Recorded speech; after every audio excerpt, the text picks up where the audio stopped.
Okay, yeah, fine. Okay. Good morning, everybody. This is the Environment and Economy Overview and Scrutiny Committee, Tuesday, 9th of December. I'm Councillor David Evans, and we shall move to apologies. Thank you, Chair. We've had one substitution, Councillor Sean Bibby for Councillor David Healy. Thank you. And Councillor Pearce is indicating online. Okay, Councillor Pearce. Yes, good morning, Chair. I would have loved to have been with you today, but I did send you an email yesterday. I'm having my broadband at home upgraded today. Openreach will be calling. Depending how long the meeting goes on, I might lose all my internet connection, but that's the reason why I'm here today. Thank you. Okay, thank you, Councillor Pearce. Councillor Bibby. Thank you very much, Mr. Chairman. Just to let you know, I am expecting a couple of important phone calls from officers, so if I do dip out the meeting briefly, just to apologise in advance for that. Okay, thank you very much. We're going to, due to request, we're going to be moving a couple of agenda items round. So agendas item 8 and 9 will be swapping places, so we can assist with the officer's request. Moving on to agenda item 2, declarations of interest, including any whipping declarations, to receive any and advise members accordingly. Any members? Councillor Hodge. Councillor Hodge. Yes, good morning, Chair. I might have an interest because I'm a member of Holywell Town Council with regards to the market issue.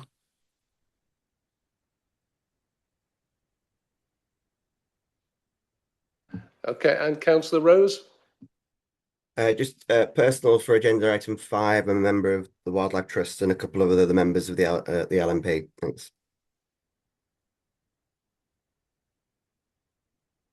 Okay, thank you very much for that, sharing that with us. Okay, we'll move on to agenda item 3, minutes, to confirm as a correct record the minutes of the meeting held on the 11th of November. I'll go through them page at a time. Page 6,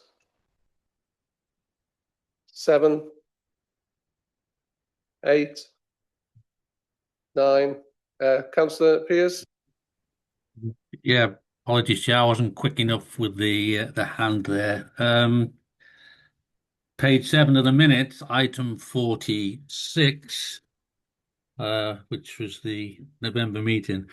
At the meeting, I asked where the portfolio efficiencies were for both place and growth and street scene. We were advised that they would be presented at a later date. I took that to believe that may have been today's agenda. And I was expecting those efficiencies to actually be put to scrutiny. So can I ask where they are? And can you add these comments to the minutes? Because I did ask that question. And also, okay, we'll leave it at 7. I've got some on page 8 as well, but that was my comments on page 7. Can I just ask if we have any response from? Yes, thank you, Chair. We're still working through the efficiencies, Councillor Pearce, and as you know, we've only recently had the provisional settlement too, so they will be coming to scrutiny early in the new year. Thank you, Chair. Okay, thank you very much for that. Does that apply to street scene as well, Chair, please? Katie's online, so Katie, can you respond? Yeah, it's exactly the same situation, and it's the same for all portfolios. Okay, thank you. Okay, thank you. Move on to page 8. Councillor Pearce. Yeah, on page 8 under street scene and transportation, I asked about the insurance claim and excess costs against the recent fire at Altami. That was to follow. I've not received any information to date. I don't know whether any other committee members have. Okay, thank you. Katie, can you? Yeah, it's still going through the claim process at the moment. The excess is between £2,500 and £3,000. But in terms of the actual value of the insurance claim, I don't know until that's settled. So at the moment, it's still going through a process, Councillor Pearce. But as soon as we have the information, we'll share with you. Yeah, thank you. Okay, Councillor Lloyd. Yeah, thanks, Chair. Page 8, I asked about the Brook Hill landfill site and the solar panels, and it says following the meeting of the planning committee visit to the landfill site. Well, unfortunately, that was on Friday, and it was only me went. We got absolutely soaked. So presume that there's no. I just wanted information about the, what the profit of what we were making out of the solar panels, really. But I did have Paul Murphy did show me around, and a lot of information did go over my head, but it was quite informative, really, because it seems to be a very well used site, really. It does serve a purpose, so I'm glad it went. But if when it does come back to planning committee, I think over that of the Brook Hill landfill site, I think we do need a site visit there so committee members can understand the basis what the site is used for. Thank you. Okay, and are you still requiring the end of that to provide information in the income generated? You're still requesting that information. Katie, can you respond to that at all? Yeah, I'm still waiting for some financial figures from finance colleagues. So as soon as I've got that, I'll share it. Okay, thank you. Councillor Pearce, is it still on page 8 or yeah? Yes, it is page 8. It's for the record. Noting what Councillor Lloyd said about him being the only person there, I did have the courtesy to give my apologies to the organiser of the meeting I couldn't attend on Friday. Thank you. Okay, thank you very much for that. Okay, page 9 on the minutes. Page 10. And page 11. Okay, with those comments mentioned, can I have a show that they are correct? That's all in favour? That's carried. Thank you very much.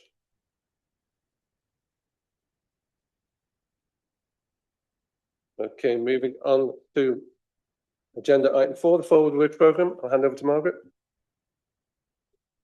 Thank you, Chair. So the forward work programme, the next meeting is on the 13th of January. And as you will see, we've got a hefty forward work programme once again for that meeting.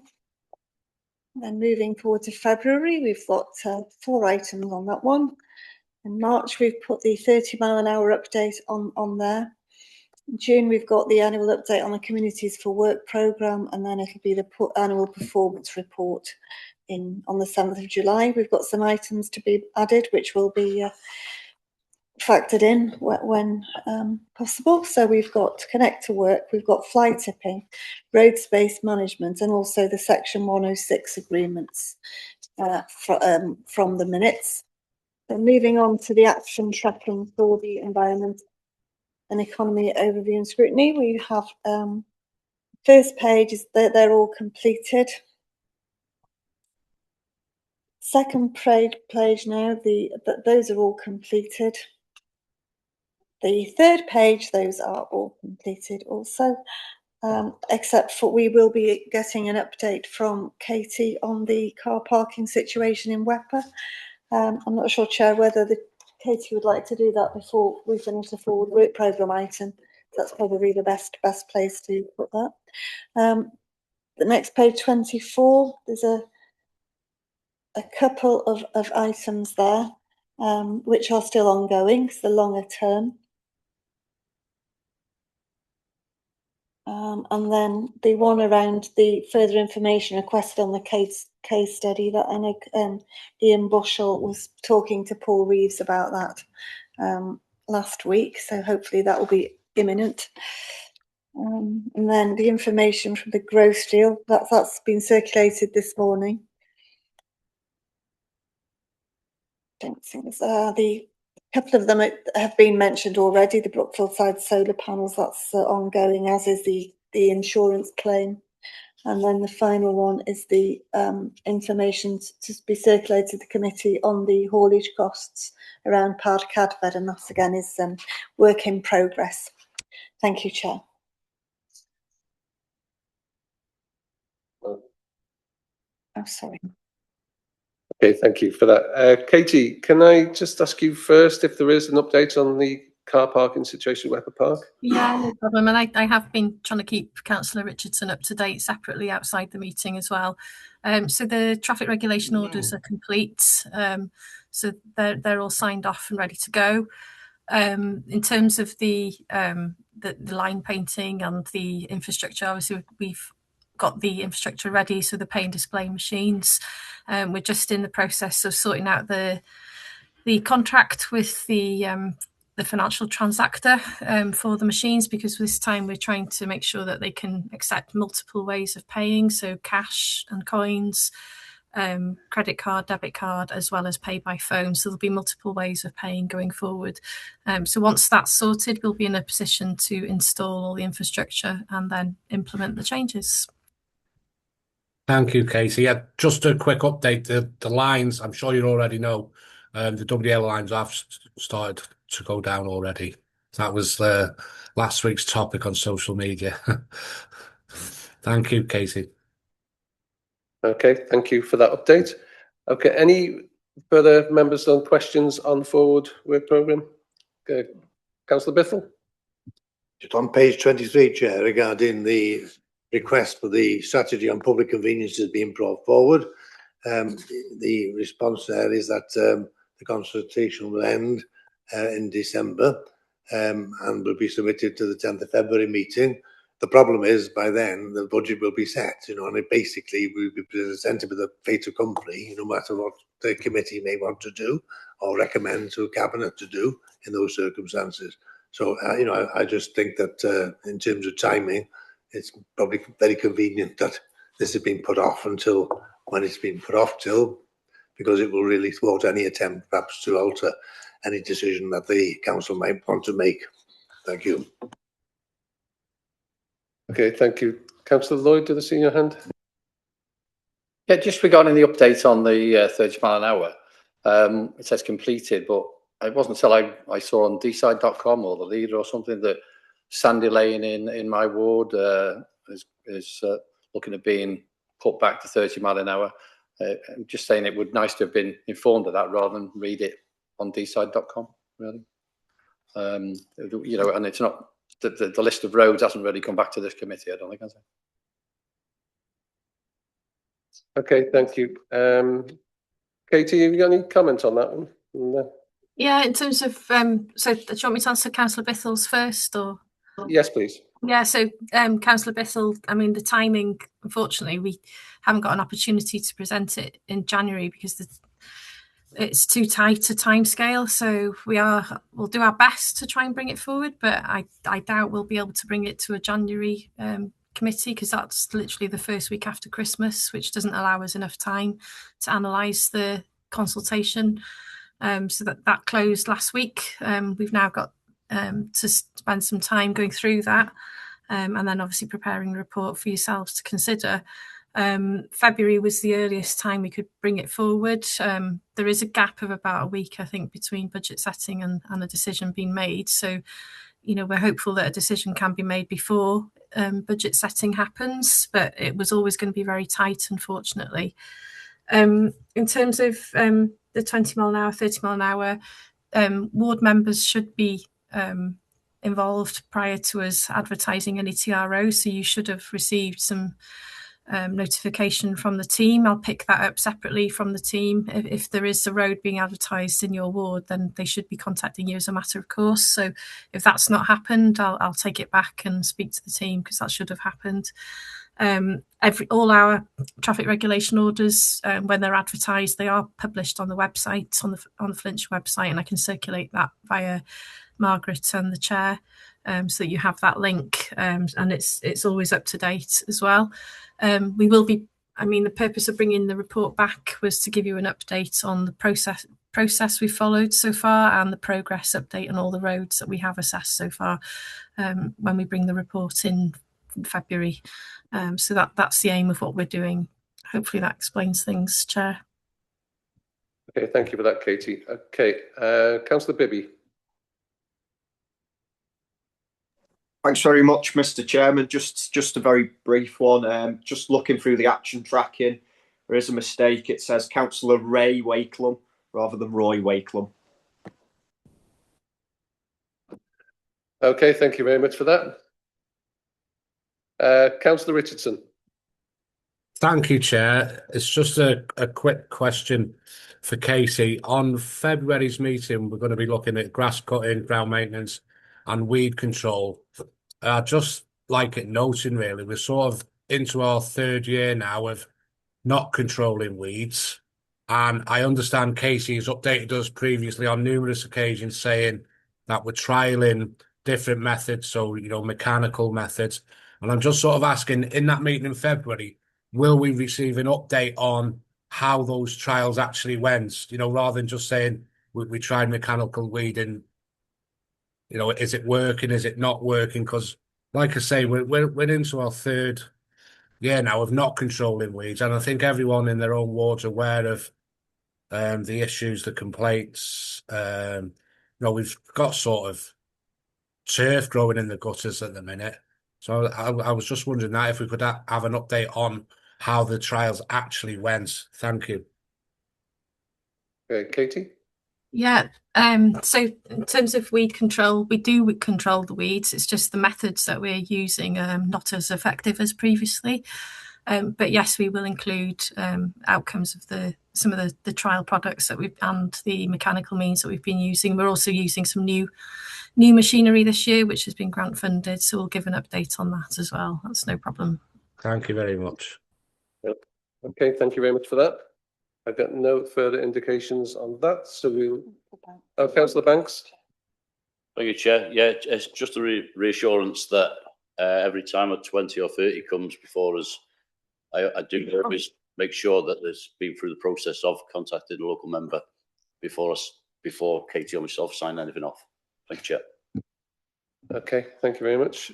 Right, we'll move swiftly on to agenda item 5, which is the biodiversity duty, and I'm going to hand over to Tom. Thank you very much, Chair. So I don't come alone this time, which is probably a relief for all of you. I have the biodiversity officer Sarah Slater sit next to me, who will give a much more detailed picture of our action towards delivering our biodiversity duty. So this report details the progress that we've achieved in delivering our biodiversity duty under the Section 6 of the Environment Act. So Appendix 1 is our report to Welsh Government. It's a 3-year report. The template is given, and the guidance is given from Welsh Government. So that is specifically reviewing our second plan titled Supporting Nature in Flintshire. And it details the 6 objectives highlighted in the plan. So, as I say, Sarah will go through some of the detail in a minute. Appendix 2 is our next edition, so our draft 3rd edition plan, which takes us to 2030 and continues the good work highlighted within the Welsh Government report. There's a few changes again from Welsh Government. We're led by their guidelines, so again Sarah will cover those at the moment. So I think probably I'll hand over. Sarah's got a presentation, and yeah, enjoy.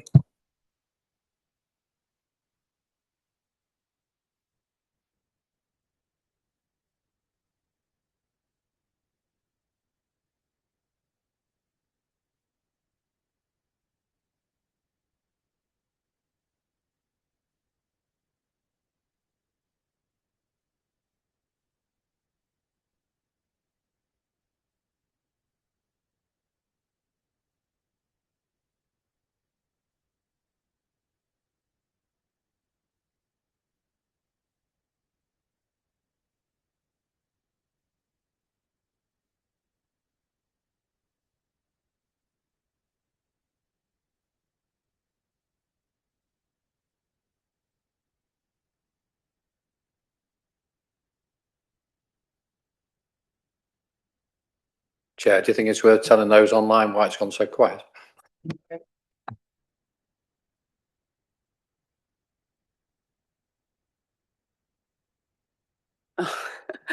number of them. Thank you very much for inviting me along today. So I just want to take this opportunity to highlight some of our key areas of work in relation to the two documents in the pack today. So firstly, the Welsh Government reports. Tom's obviously talked through the headlines of the report there. They're also outlined on the slide. We have improved our performance since the last report, which was in 2022. So we've now got 45% of our actions which are making good progress, which is an increase from 35% back in 2022. Our action is generally enabled by short-term grant funding, but that has allowed increased capacity, which has enabled significant progress in a number of areas. Welsh Government provide a template for reporting, and they ask us to outline any barriers and challenges to biodiversity action. We've actually found that these remained fairly similar to the last report. So a general undervaluing of the essential services that nature provides. Aesthetics often valued over sort of long-term essential benefits, and also the reliance on short-term grant funding for capacity and also resources. But we're taking continued action to help address these issues.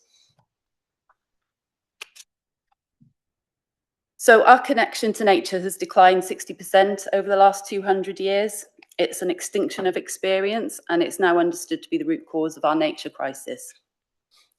Reconnecting people to nature and reintroducing nature to our neighbourhoods is central to all of our work. We run events across our areas of work, from tree planting, orchard management, pollinators, wildflowers. We use signage to highlight nature spaces, QR codes to provide the latest site information for people who are passing by. We also produce resources, so we have a number of leaflets. I've actually created a pack which is available on the side here. If you'd like to collect one on the way out, they can also be circulated electronically. These go to libraries, and we take them around to events as well. We work closely with schools. We've developed the Flintshire Eco Champions Schools programme and are collaborating with our play development team to deliver that across Flintshire primary schools. We've also created local nature partnership awards to celebrate local success in action. And we've run internal training with also the creation of an e-learning module.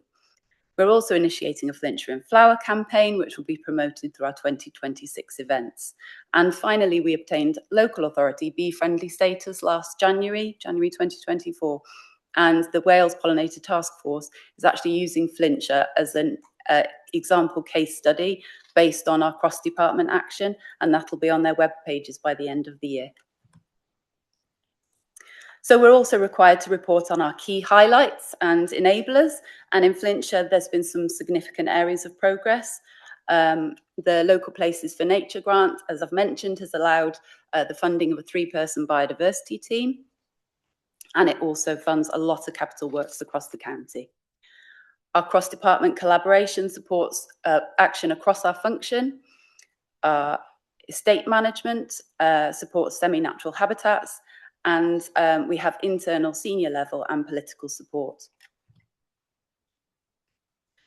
So the images here show Local Places for Nature projects. So they're grant funded, pond restoration, urban tree planting, urban greening, also local seed sowing.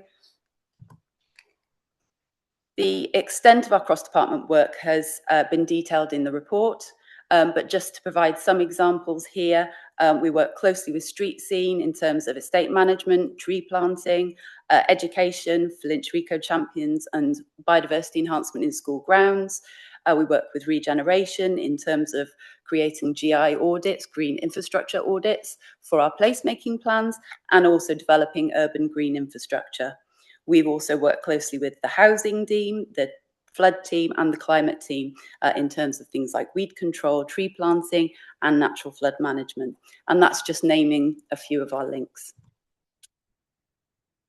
In terms of our estate management, you'll be familiar with a lot of it. The photos here show our tree planting, which is an ongoing annual programme, our local seed harvesting, which is a growing area of work for us, supporting local seed provenance, but also reducing us needing to purchase seed where we want to improve wildflower diversity on our estate. we've had an increase of 37 hectares of grassland estate, which is managed for wildflower biodiversity since our last report, which is significant. And we've got, importantly, a commitment to minimising our use of the herbicide glyphosate, which is in line with Welsh Government guidance. Just wanted to provide a map of action across the county. So you can see there, we've got pond works mapped, tree planting, hedgerow planting, orchards and wildflower areas. There is action, quite a lot of it, that isn't yet mapped. And that includes things like conservation grazing projects that we work on with Countryside, a lot of sort of smaller projects like bat and bird boxes, planting for pollinators, and also habitat management works as well.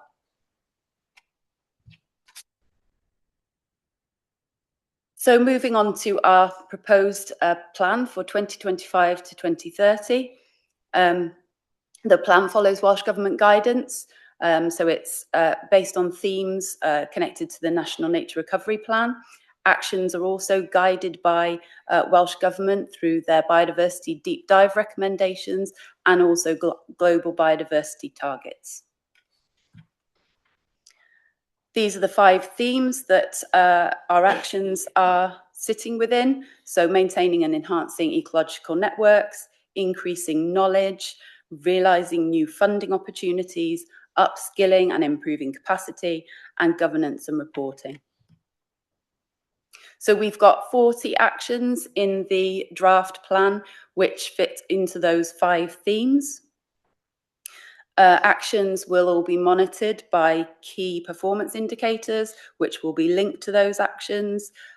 We will also report a lot of the action contained in the plan through grant funding reporting and internal reporting. And you can see the map in the bottom of the slide there, which is part of our mapping work. We map a large proportion of our biodiversity action at the moment, which is a really helpful way of monitoring and also targeting action. We want to expand that within the new plan. And this map in particular shows how we're working across county as well. So we collaborate on a regional scale and can see how counties adjacent to us also map their habitats. This is really helpful because biodiversity obviously doesn't stick to county borders. Thank you very much for listening. Okay, thank you very much, Sarah. Questions from members? Councillor Coggins-Cogan. Thank you, Chair. Thank you to the officers for the presentation and the report. It's very interesting. So I've had a couple of comments. On page 31, paragraph 203, the funding from the amounts of funding last year and next year's funding is the same. Is that essentially a real terms cut? And is there going to be any consequence of that? I think generally, I'm very supportive of the work that you do, but I think there is a difference in when it discussed the sort of challenges with public perception. I think the disconnect is, I think from your point of view, it is very good. You've gone from 11 hectares, I think, to 48 hectares of managed grassland, and I think that, you know, the various percentages.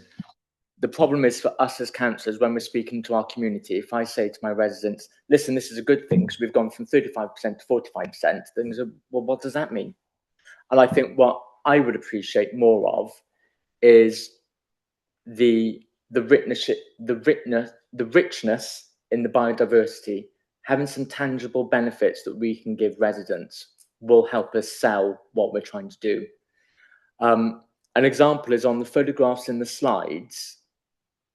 Most of the photographs that had grass in was mown. So on the one hand, we're talking about, you know, short-term aesthetics. Essentially, you've got to put a bit of scruffiness, but we get the benefits of it. But yet we as a council are showing images of very neatly trimmed grass. Now, not all of the photographs, but the majority of them were. I'm sad enough that I counted them. And the ones where you did have wildflowers, it was with a tightly mown border. Because I think the perception is, for lots of people, isn't so much the aesthetics, it's the concept that the council said, oh, that's biodiversity, that's done. And I think it's the concept that it's cutting costs and we don't care, and biodiversity is used as a fig leaf. Now, I know that's not true, and it's very important. So as a councillor, I'm looking to you guys, and I'm afraid I'm putting the burden on you. You have to give me the tools to sell this to my community. Because I think when the community do fully appreciate the benefits, they'll be all for it. But we have to get over this initial hump of the perception. On page 35, and it was in the presentation as well, you talk about political support from and also support from senior leadership. I'm not going to ask you to comment on senior leadership because that's without our purview. Do you get the political support that you want? And you can be as brutal as you want in scrutiny, we welcome it. And you can use us as a sort of strategic hammer to beat the cabinet into submission and to align with your sort of biodiversity goals. So, don't be afraid to, tell us what's actually happening. And if it's the other way around, cabinet are hugely supportive, but it's troublesome backbenchers who aren't be, again, use this opportunity to tell us, and then we can sort of advocate on your behalf. Because in this room, we are sort of, we're on your side. I would say again, I should have mentioned this about the mowing earlier on. One of the issues with the no mowing thing, and I am in favour of it, is that I sort of cover 3 community councils. We do have an issue with the council then coming along at completely the wrong time and mowing before it sets seed, or mowing and then leaving all the clippings on the grass, so you get a huge nitrogen spike.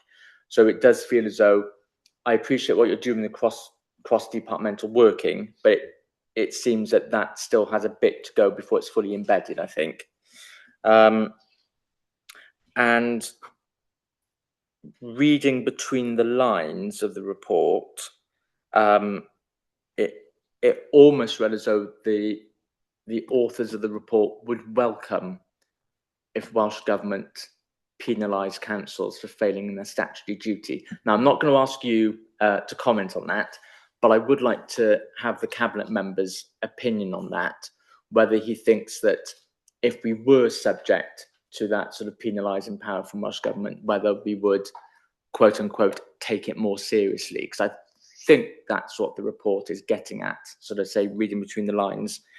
And also, just finally, and I'm conscious of how long the meeting went on last time, so I'm going to shut up quickly. Thank you, Chair. Obviously, you identified that there is a risk using short-term grant money to fulfil a statutory obligation, and obviously that's very concerning for the committee. So I'm assuming you would therefore like to see an increase in core funding for the department so you can fulfil statutory functions without the inherent risk of short-term external grant funding. Thank you, Chair. Okay, thank you very much. Tough questions there. Thank you. Thank you. Shall I start? Yeah, I'll start, and then Sarah can sort of feed in where I get the detail wrong.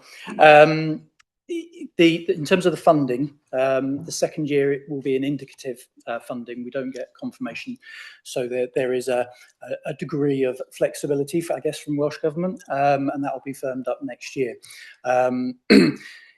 Real-time funding cut. We will explore all types of funding to achieve our aims and objectives.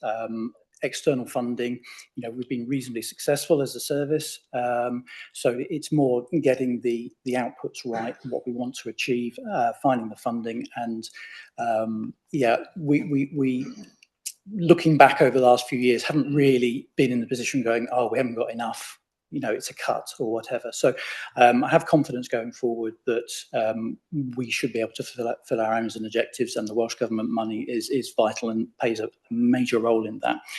Public perceptions is an interesting one, a really interesting one. I think a lot of the time what we find is that there is fantastic support for the work we're doing until it comes down to planting a tree next door to your house, or to leaving the verge long on your route to work, or things like that. When it becomes actually a real life problem for your life, then people are not quite as supportive as perhaps we'd like them to be.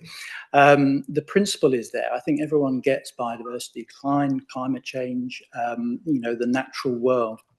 But when it starts impinging and people having to change their behaviours and their lives, I think that's where the work is. And it's, I think, part of Sarah's presentation was, laboured heavy on the education for children. I think you capture the child, you capture the parents as well. The events, the social media presence we do. I accept we can certainly always do more to make your role as councillors easier, and we'll do that. Just let us know what we can do.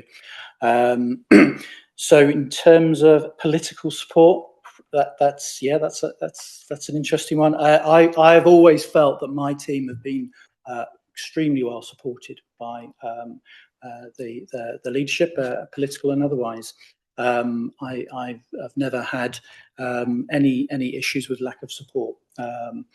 I think sometimes, if I'm going to be honest, that going back to that perception issue, that when it comes to local issues, and there is a groundswell of local opposition, that can be a challenge. But that's a job for us to do to ensure that our argument is robust. And we have the evidence base. That's part of the work that Sarah's doing, again, to monitor, to get the data, to put forward, to sort of rebuff the challenge.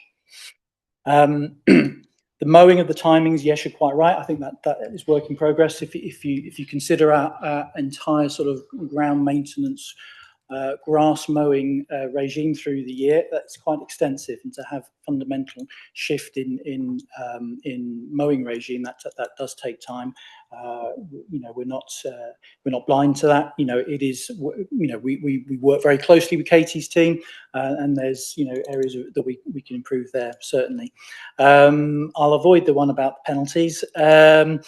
But in terms of funding, I think I labour the point, in terms of there is a risk. We are very reliant on external funding to achieve what is a statutory duty. I think part of the work that we're doing is to improve our sort of core and basic work that we're doing in a more sustainable way, so that in time that we shouldn't be so reliant on external funding. However, it's a fact, it's there. We have 3 externally funded officers within Sarah's team who work incredibly hard, engaging with the schools, doing the events, cross-border work, cross-team working that you've heard of today. And to lose that, if Welsh Government decided that they had other priorities for that funding, it would be difficult. We're trying to put in place that sustainable way of working so that we don't have to rely on it, but it's a risk. We accept that at the moment. Do you want to add? Yeah, just in terms of public perception, we are really aware of the importance of having meaningful data that you can go to the public and demonstrate, this change is making a difference. Now, the challenge with that is monitoring biodiversity isn't straightforward, and it takes quite a lot of capacity. Now, what we have managed to do this year is monitor all of our wildflower sites. We started that a couple of years prior, but couldn't get around all the sites due to capacity. But what we've started to do is build up that data so we can see how the species diversity is changing over the years, and that's building up now. We also tried some pollinator monitoring this year. It didn't provide the meaningful data that we needed, but we're planning on working with Bangor University this coming year to look at pollinator use of our different areas of the estate, so where we've got reduced mow or wildflower seeded and where we've got mown sites, so that hopefully we'll start to get a bit more evidence that does demonstrate it. You know, you can go out and see the difference and hear the difference, but we really understand that it's important that you have the figures. Okay, thank you. Councillor Dolphin, do you have anything to respond to the Christ? Well, there's other people got questions, but yeah, I think the officers dealt with it quite beautifully. They talked about, well, Councillor Coggins brought up, and I believe he's had his answers as well from in full about well, grant funding to start with, a degree of flexibility. Tom said, and he's right, there is a degree of flexibility. You can't be sure what will happen in future years with future governments, but of course, and I keep saying, I think everybody loves biodiversity. Who's going to oppose it? Surely we're always going to be getting it, the money, and going forwards with it. Public perception, yes, that's something that can affect councillors. I can't think of anything particularly where it's changed the way that the council is going, but public perception would always be taken into account and try and answer it, I think, is the way forwards with that. Political support, yes, I would hope I give my full support, and therefore governments would give their full support by providing the money. Yeah, mowing at the wrong times, things like that, it's ongoing. Depends a lot on the weather. No mow may's a great idea, but it depends on the weather, really, doesn't it? To be perfectly honest. Yeah, going forward from there, major risk is always funding, I would say. That's the biggest risk of all. Without the money, you can't keep doing what you want to do. Thank you. I'll move on to Councillor Mike Pearce. Councillor Rose had his hand up before me, Chair. Okay, just the way it comes on my screen with you being first, but Councillor Rose. Thanks, Mike. Thanks, Chair. I've got several points here. Sorry, Sarah and Tom. Specifically looking at the report itself, we'll start with the first page. There's a typo. You've got special protected areas and the acronym SAC when it should be SPA. Just a quick one at the beginning. The other one is on that page, you've got that understanding awareness is increasing internally. Just wondering how that is measured, really, from page 3. And then flowing from that, on page 7, we've got the e-learning module. I remember it being mentioned that it was being created, but I don't remember that it's been published, nor even as a councillor do I know how to get to that e-learning module. So that may be worth sending out to remind people how they can access that. But do we have a number of people who've completed that e-learning module, and specifically the number of cabinet members who've completed it? Because obviously that is obviously pretty critical training for all our departments, knowing how that works. And then if we move to page 8 of the document, the opinion poll, mown or unmown verges for, neutral or against, but it doesn't really say whether the for is for mown or for unmown. If we can, I'm hoping it's obvious which one that one is, but I think the graph there needs to be clearer as terms to which it's showing. And then further down below that, we state the QR codes we've got on the on some of the posts in some of our wildflower areas. Do we have tracking on that to know how many people have opened those QR codes and read through those links? That would be a good stat to know how well they're working, how many people are wanting more information as they're walking across those sites. Page 9, there's a big blank space. I don't know whether a graphic is missing from there or not. And then, yeah, on page 11, I mean, public perception, as Councillor Coggins has said there, that this is a bit of a bugbear of mine with you mentioned the increasing wildflower areas. Now, is that actual true natives or is that annual mixes? And those two, I think, significantly change the public perception in terms of how they're described. And I think for me, we've got to start describing those annual mixes as a flower bed rather than a native wildflower bed, to make certain people don't presume all these fields full of poppies are what they expect to see on a full wildflower bed. And then page 14, we mentioned the GIS system. One of the prior Environment Committee meetings, we mentioned about access for councillors to look at those sites to know what's going on locally and how it's working. I think that information as to the number of projects locally that we can get involved in and understand better would help us impact that public perception where we know what's going on around us clearer, as well as obviously a public access where those details can be put on the website as a public map, so anyone can go find out what's going on and what the important sites are around them, not only for promotion of those sites, but also so that they understand what and why. I think that could be a useful tool in terms of giving information and also explaining what's going to be happening in the timescales.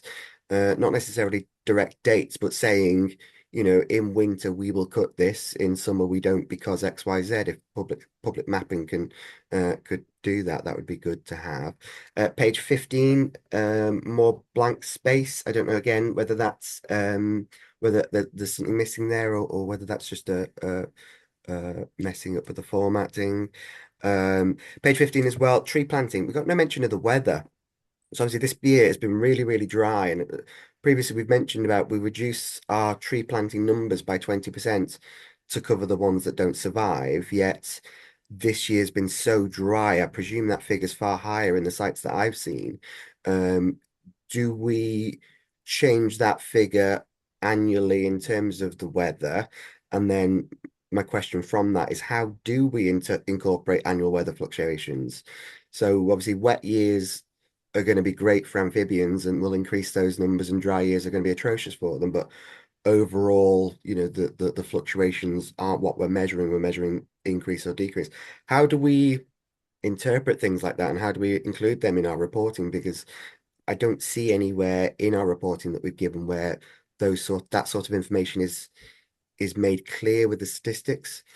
And then another question is 30 by 2030, 30% by 2030. What percentage wise are we up to now at the moment? So obviously, I hear a lot about hectares, which again is from a public perception. Hectares, number of football fields, all those things are still quite difficult to comprehend. However, a percentage of land owned is a clearer figure, sort of thing. And then with that 30 by 30, obviously a percentage of the land, is that a percentage of the land that we own overall, or just a percentage of the green land that we own? Which way round is that measurement focused on? And then finally, my last question is about the new environmental principles and government's biodiversity targets for Wales bill that's possibly going through. How will our future plan be impacted by that? I'm hoping positively, but is that considered within the plan before we go forward with that? Thanks.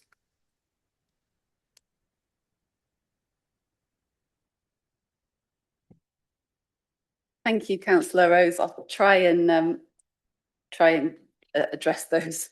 I've taken rather a lot of notes. I'll start at the 30 by 30 question. So the 30% of our land, inland water and seas is a national target. So obviously, in terms of a local authority, we can support that target and work towards a proportion of our land being managed for nature, but we're certainly not aiming for 30%. Our percent at the moment is probably under 5%, but that's some work that we've got ongoing at the moment. We're looking at mapping all of our land that we're managing for nature, and that's including the countryside sites as well.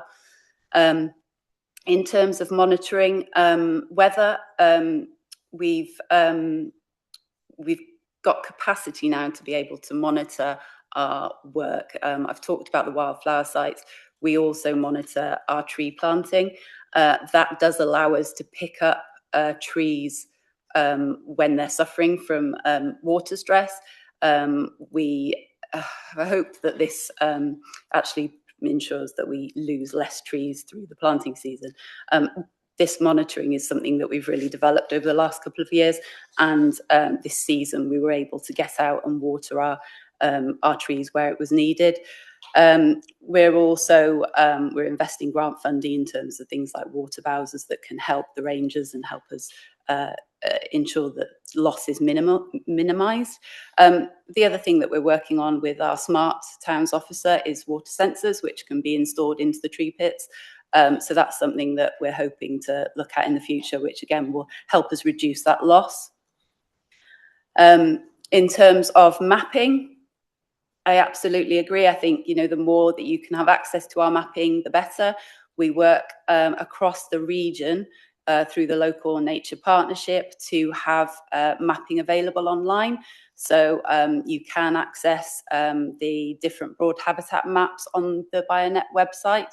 That's the local nature partnership. So that's for woodlands, grasslands and wetlands. We're also working to try and map projects that are undertaken by ourselves and our partners and volunteering opportunities.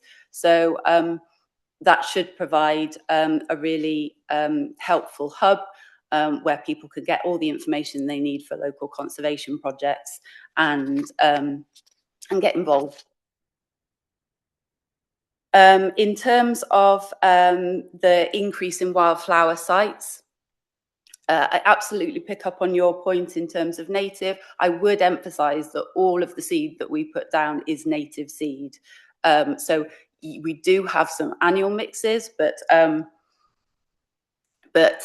are native. And in terms of the cornfield annuals, they're actually becoming a sort of rarer plant themselves. So it's not, you know, it still has significant biodiversity benefit if we're introducing native annuals. They take more effort. That's one of the downsides with it.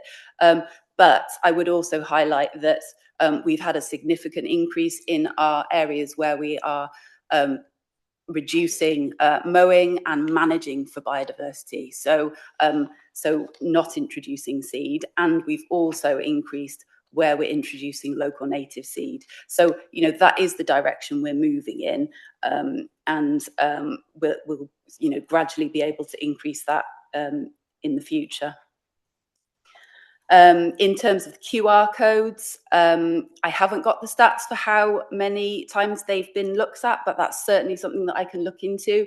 It would be useful information, so I'll have a look into that.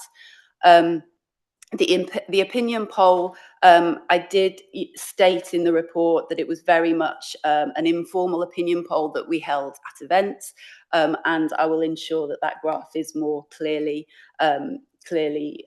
labelled, but the 4 was for the unmown areas. In terms of sharing details, I haven't got the figures for that. I'll have to come back to you on that one if that's all right.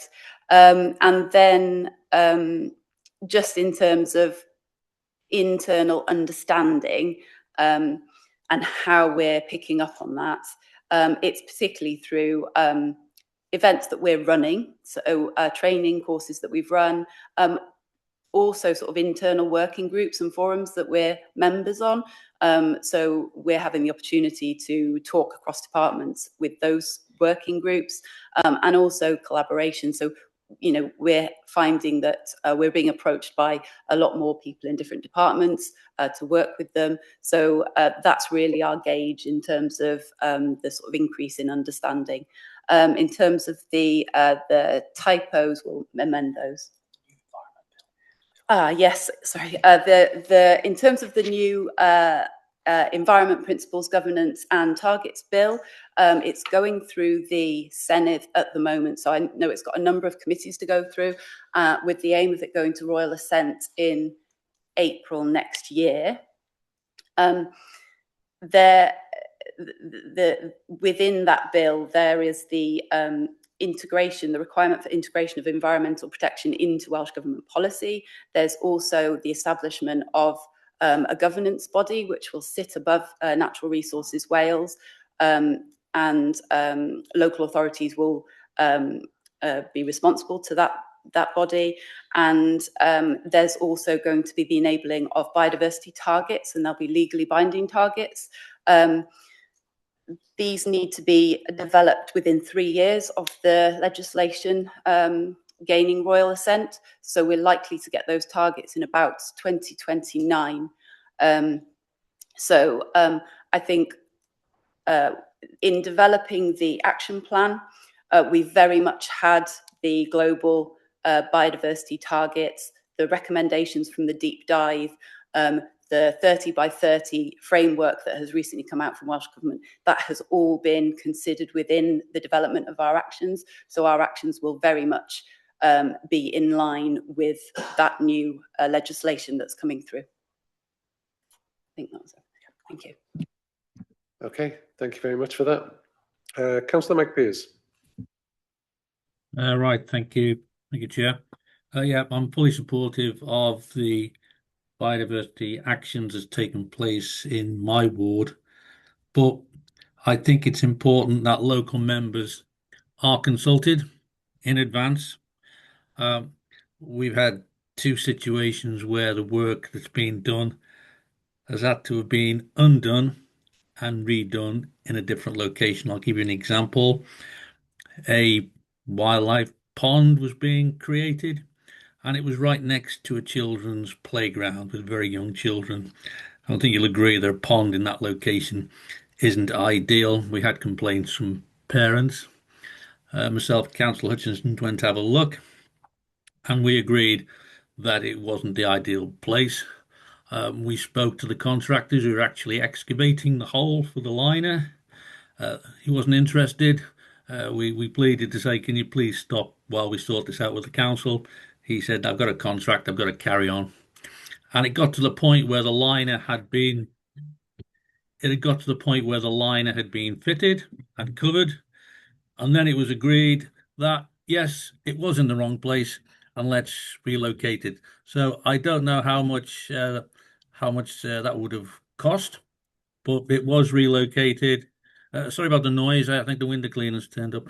The cost of doing that work and then having to do it all again must have been quite significant.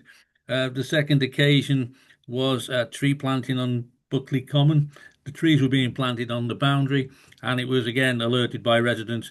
They felt that the views into the common from the road was not ideal. Again, we spoke to the officers and they agreed that the trees would move to allow the views into the common. So I think it really supports what I've said about it being essential to talk to members. Following that, members were consulted on Buckley Common, and we prevented trees being planted in the area that's fully utilised by the Jubilee and other public events. And we agreed with the officers where perhaps a tree should go, and everyone was happy. So I think cooperation and working together is the key to this. We had an area, I was asked to come up with an area that perhaps would have been useful for the wildflowers, which we did, quite a prominent position in the village. But to be honest, it only lasted the first year. Subsequent years, it's just been a bed of weeds, basically. I don't know what's actually, excuse me, I don't actually gone wrong or whether they should have been replanted the following year. And to really get rid of it, we just asked if it could be cut down because there were no flowers there at all. So again, discussion with members is key. So I'll leave that part. On the top of page 30, I'm pleased to see the bee friendly situation, and also the support that schools are providing. Could I ask if all the schools in Flintshire have adopted any of the bee friendly projects? For example, have they planted the excuse me, the correct planting to attract the bees, and do they have programs that encourage them to look at this? Because from the Bee Friendly Award that Flintshire had, we're now 20 months on from that awards ceremony, April 2024. So are there a list of places where the pollinator friendly actions has occurred in Flintshire? Thank you. Thank you. In terms of the consultation prior to action taking place, though both of those projects I wasn't involved in directly, and since that's happened, we have established thorough consultation processes, particularly in terms of tree planting and wildflower sites. So a number of you will have seen the process that we go through in terms of checks, land checks, and also consultation internally with county councillors and with residents if it's adjacent to residential properties. So that's something that we do and we will continue to do. In terms of specific sites and deterioration, this is something where our monitoring comes in. As I say, we've monitored all of our wildflower sites this year. They're not all in good condition, and we're prioritising going forward, not increasing how many wildflower sites we've got, but ensuring that the ones we've got are in good condition and getting the management right. And we're working very closely with Street Scene to do that.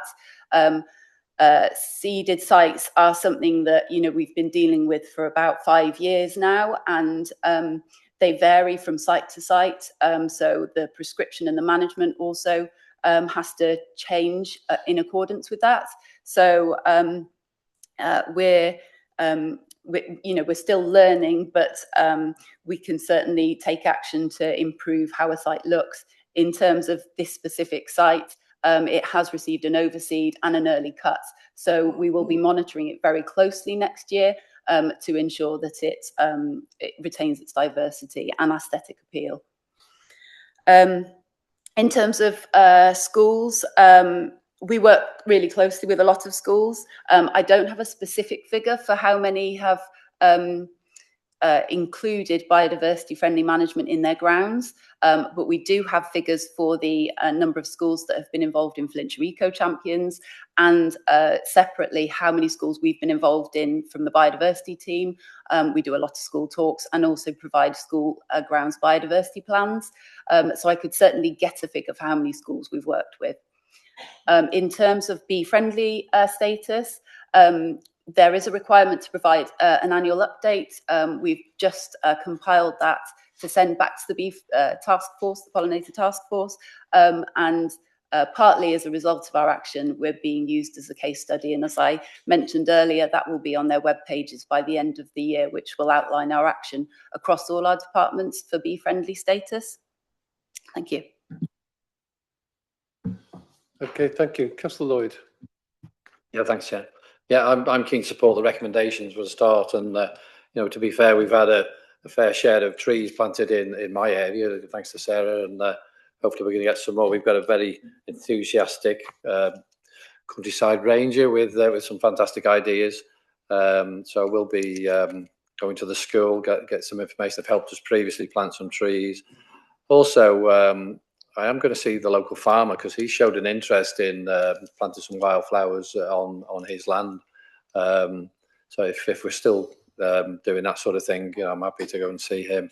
I couldn't resist sending Sarah a lovely picture of some wildflowers at the golf club in Bethelly because they had a really horrible area there. I think that there was a cesspit in there. I don't know, the wildflowers on there. You'll remember the picture I sent you, and it really does look fantastic. Really, it creates an area that looked really awful into a really pretty area. So I'm hoping they'll come. I think you said they were probably annual ones, didn't you? I think so. They'll have to do it again, won't they? But yeah, so keen to see more areas like that in Flintshire. And I'm always there to support, and any other areas I can think of in my area, I'm certainly going to come forth and request we have some biodiversity, pollinated wildflowers in that area. Well, thanks very much for what you do. Thanks. Okay, thank you for that. Councillor Chris Biddle. Thank you, Chair. I'd certainly like to congratulate the team on an excellent report, really. And again, it's very, very encouraging to see what goes on. And I think it just demonstrates once again that the council isn't just about emptying bins, if you're lucky. It's about other things as well, really. And these things very often go unnoticed, don't they? Just bypassed by the public. So it's very good to see a report like this, just giving evidence of the amount of work that goes on really on a day-to-day basis, and shows what this council can do and is doing.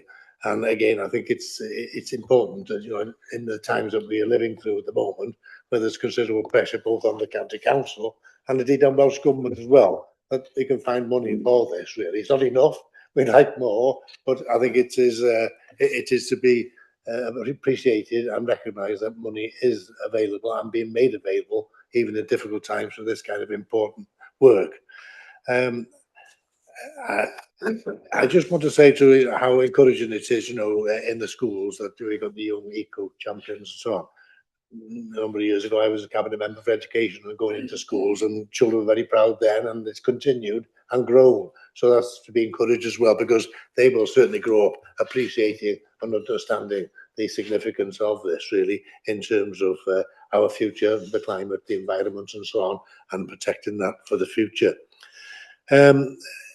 Just one or 2 points, I think, which have been taken up already. You know, where trees disappear, and I think that's covered in the report. We've mentioned that back and so on. We're trying to increase the amount of tree cover by 1/3, aren't we? Really, to 18% by 2030, is it? You know, so that's significant as well, because we've got a very low tree canopy. And again, I remember when that report first came out, I was quite astounded, really, to see how poor it was, including my own area. I think Corrisky was better off than Mold was in terms of tree canopy, you know, probably because of Weapon Park, but there you go. It was important, and we're doing a great deal to do that. I'm just anxious to where trees disappear, for whatever reason, not just ash dieback, that they're replaced wherever possible. I know, again, in terms of planning, I sit on the planning committee, I'm on the planning strategy group and so on. We try to ensure that if a tree or a hedge has to be cut down in a development, then we actually seek to ensure that that is replaced and in the planning conditions. And I think that's important too. But again, you know, from our own point of view, I've been thinking through this. I hope you don't think I'm being rude, but that's a road in Mold, and you know, we've got tree-lined streets in Mold. Dates back to 1902 when trees were planted in memory of the local lads killed in the Boer War. You know, and again, 1 or 2 of those have disappeared. And that's a picture when I took in Earl Road. It's just a stump. Doesn't look that bad to me, really. It must have been affected by something, but the actual stump looks quite good. But again, I'm anxious that, you know, that be replaced if possible. There's one there, and there's one in the High Street too, because again, it does lend itself to the greening of urban areas in that respect, and there's to be welcomed and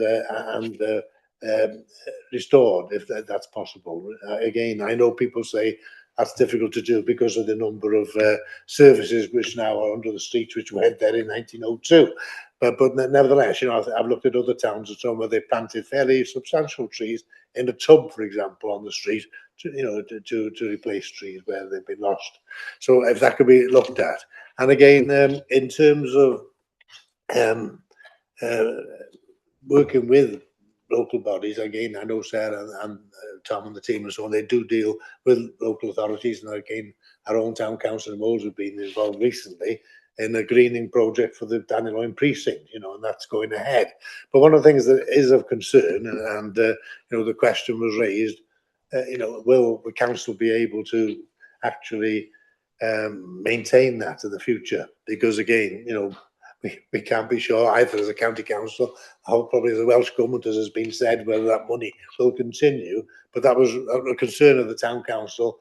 You know, great, lovely to have, we want this, but in terms of long-term maintenance and so on, can the county deal with this? We've been assured that they could, and I sincerely hope that that can continue. So, but that's always an issue really in the background. The wildflowers on the King Street roundabout are lovely. They're not there for, they don't last long, but you know, the number of people who commented to me passing that roundabout every day, you know, how wonderful it is, you know. So again, that's a compliment to what's been achieved in those particular areas. As an item later on the agenda regarding advertising on the roundabout, I hope the adverts don't obscure that wonderful view, really. So, you know, thanks very much to the team for what they do. We still got an issue, I think, you know, in terms of the chemical pesticides, which needs to be resolved. I understand where we're coming from. We've got to do that, and if we're going to protect wildlife and and the environment. But on the other hand, we've got to find some useful and meaningful mechanism to deal with weeds, which are a monstrosity. And again, next to that stump are weeds. Weeds. We do very well with the weeds, but obviously that needs to be looked at. And other authorities, I don't know how they do it, but they're able to deal with it. And presumably they're governed by the same considerations that we are. We don't want to harm wildlife and the natural environment, but we want to control the weeds as well. Mention was made earlier on, I think, by Councillor Richardson in his remarks, and I noted Katie's response to that. There's some mechanical device that we can use. I haven't seen it yet, but we certainly need more of them, and we need to use those in those areas which we need to do. We need to keep clean and so on and free of weeds. We need to get over that particular problem one way or the other. Where there are other pesticides we can use which are not harmful to wildlife and so on. Is there any out there? Because again, as I say, other authorities seem to be dealing with this more effectively than we are. Perhaps they're just ignoring it. But Katie would say perhaps we're leading on this in terms of not using those harmful pesticides. But we need to work at that. We need to find some kind of resolution. Thank you very much. Okay, thank you, Chris. Sarah? Thanks very much. You're just talking about tree replacement. We work really closely with our tree inspectors and also street scene. So it's our policy not to fell a healthy tree, but where one does need to be felled, we do ensure that we can try and replace it as quickly as possible through both ash dieback or through it being unhealthy. So that is something that we do. Maintenance is always a consideration in our work, and we always emphasize any new intervention should be low maintenance as much as possible. Trees in particular, the right tree in the right place. It may be small leaved, depending on where it is, and that ensuring that it's as low maintenance as possible going forwards. In terms of weeds, we have got a lot of work going on at the moment on this. We've invested significant amounts of grant funding in new equipment, weed control equipment, which we've been trialling through the year. And we've invested in mechanical weed rippers. We've got the hot foam, the foam stream. We have been trialling the acetic acid spray this year. And we've also been trialling heat treatments. We are also in the process of confirming investment in new machinery. We've been trialling it's essentially a mechanical weed ripper, but it's a sit-on one instead of a push-along one. So we're hoping that that will also support our action. As far as I'm aware, we are one of the leading authorities in Wales on this. I have a contact through across Wales through biodiversity contacts, and people are asking, how we're dealing with things and what we're using and what we're finding. So I think, that's worth considering. In the packs provided today, and something that we'll be able to circulate after today's meeting, we've produced a weed control briefing, which outlines all the legislation, what we're doing in Flintshire, the pros and cons. So hopefully that will provide some more information as well. And we're planning to circulate that to town and community councils, and also with an offer to go and speak to town and community councils about weed control and our wildflower areas. One of the things we've found through our Wildflower Roadshow when we've been speaking to local town and community council members is that they'd really appreciate, some more information and communication from us. And that's what we'd really like to do early next year. So that's something we'll also be doing. We've also been speaking, there have been some proactive local groups who've been out tackling weeds, and we've allocated grant funding to support tool purchase for those groups. So that's also something that we'll be taking forward from December. So I think there is a lot of work going on, and we're working very closely with Street Scene to address the challenges with change, because this is a big change. Thanks. Thank you very much for that. Councillor Pearce, want to come back? Yes, thank you, Chair. I'd just like to pick up on the comments made by Councillor Bithell, and I quote what he says. The council is not just about emptying bins if you're lucky. I'd just like to know what the cabinet member thought of that statement. Thank you, Chair. Just in those terms, that's what people say. I'm not saying that's actually what happens. In the views of many people, the council are only about emptying bins. I'm just explaining what I said. Okay, thank you. Okay. Thank you very much for that. I think that's not relevant to this agenda item, so we'll move on. Just to point out that Councillor Lloyd wanted. Very small biodiversity team. In fact, there's a good percentage of it here today. And Tom, in Tom's department, is small overall. So they do a tremendous job with grant funding that can't be guaranteed. And we always want more. But as I said before, everybody loves biodiversity. And I think I hinted to Sarah before she came in, there'd be lots of questions because everybody's interested. Everybody wants it to improve and we want more of it. But it wasn't so long ago we weren't doing any real biodiversity. So there's been massive steps made by not just this council, but by the UK as a whole. And we're doing it on a shoestring of a team as well. So massive congratulations to Tom and to Sarah and to Niall when he comes on as well.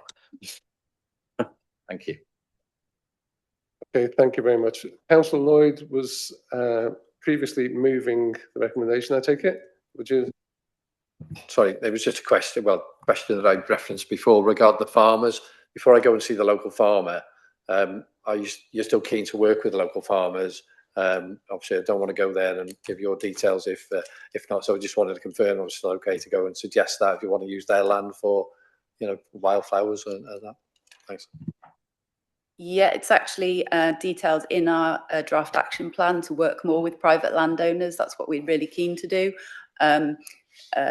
The biggest challenge we have is that most of our grant funding is specifically for public realm. So it can't be used on private land, but we can certainly provide advice and guidance. So I move the recommendation, Chair.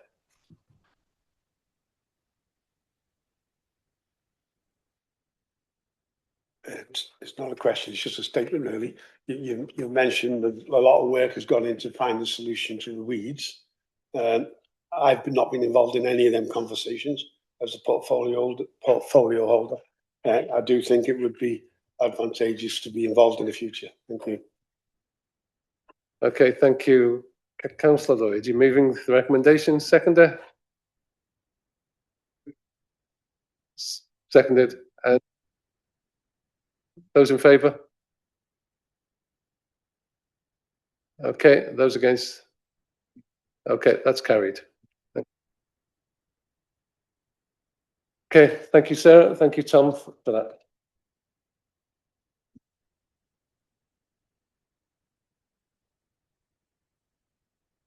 Okay, we're moving on to agenda item 6, Flintshire Markets, and hand over to Niall.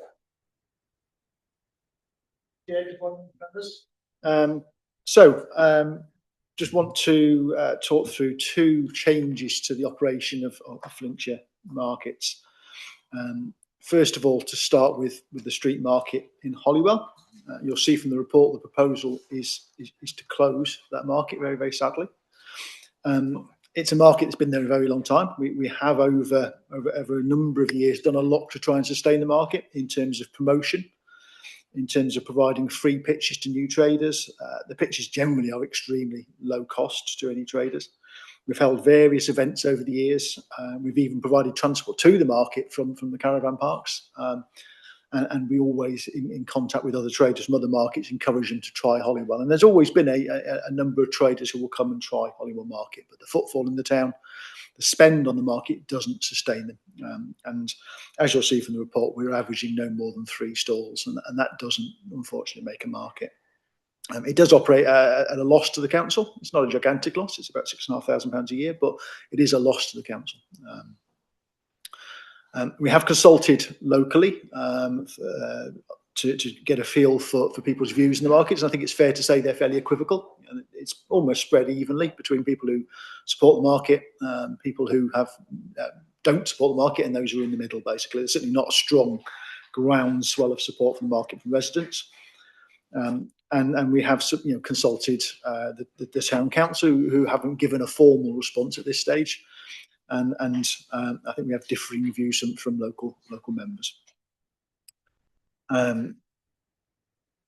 Also within the report, we are proposing the closure of the car boot sale that takes place every Sunday in Mould.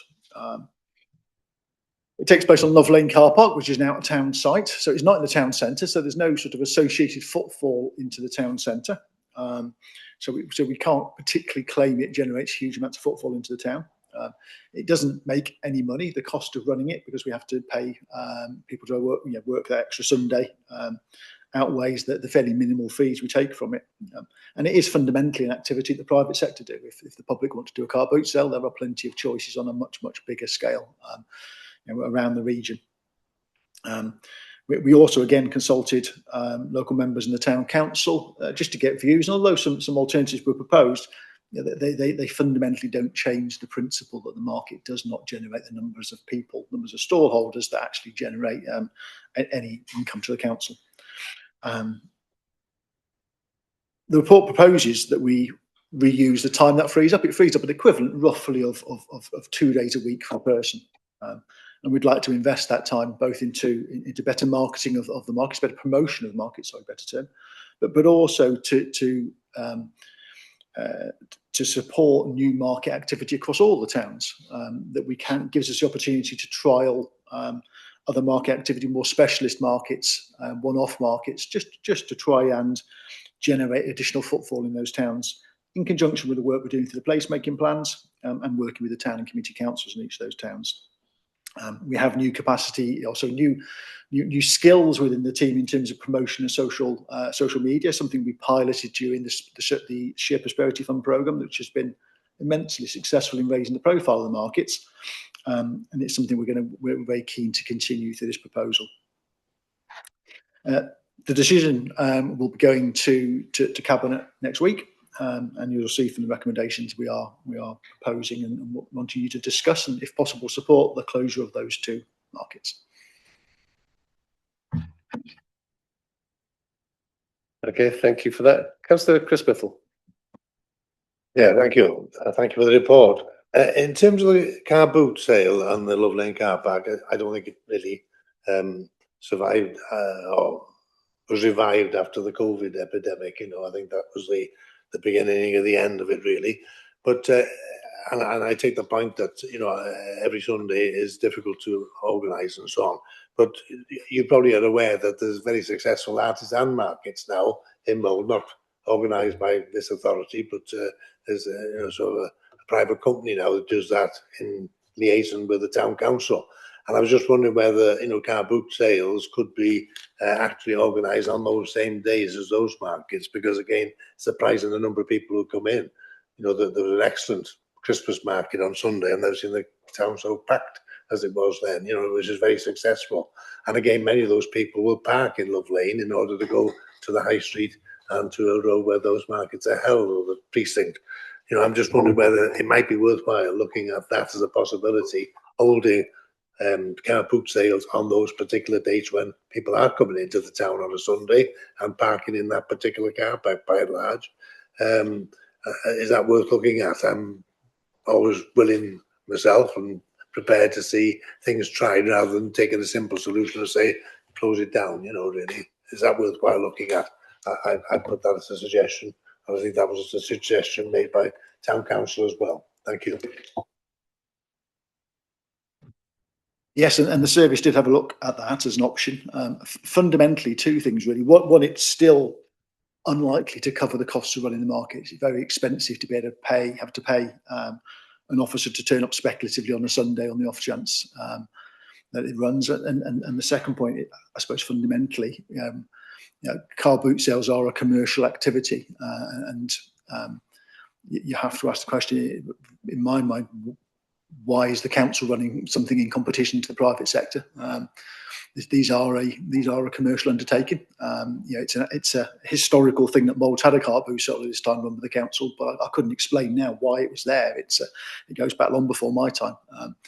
And actually, if the artisan market wanted to expand its operation to offer space for car boot sale traders, that's something that perhaps wouldn't need the county council's involvement. Yeah.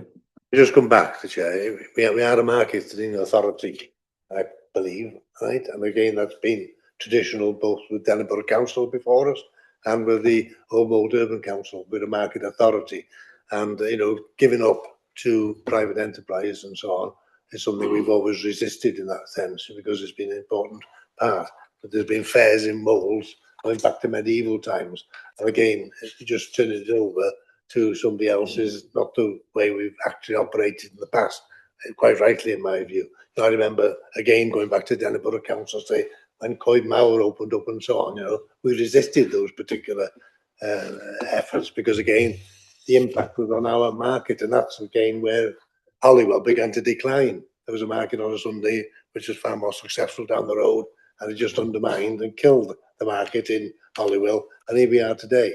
I think we, as a market authority, with all due respect, should be defending our position and trying to enhance it rather than just giving in. Thank you. Okay, thank you for that, Councillor Bithell. Councillor, on my list here, Councillor Ian Hodge. Yeah. Thank you, Chair. In August, I sent a question to the Market Department. What would be the possibilities of the Town Council taking the market on? We wouldn't have the outlay and the town would retain its market town status. I got a reply on the 27th of August. We will ensure your comment is included in the final report to Scrutiny for their consideration. There's nothing in the report with regards to this. So what are the possibilities of Holywell Town Council actually taking the market on, which would release Flintshire from any financial commitment and therefore wouldn't make any difference to Flintshire? Thank you. We would be subject to agreement at Cabinet, more than happy to see the market operated by a third party. We've done exactly that in Connors Quay some years back, when the Connors Quay market had reduced to 1-2 stalls, I think it was. And the town council opted to take on the market and run those stalls because they felt they still had a value to the town, but it was not cost effective for us to operate it. So that's worked well there. We would be more than happy with that arrangement. Thank you, Chair. So can I take it there's no objection for it to be on the next agenda of Holywell Town Council with a view of us actually taking it on? That seems like something you can take up, Councillor Hodge, yeah?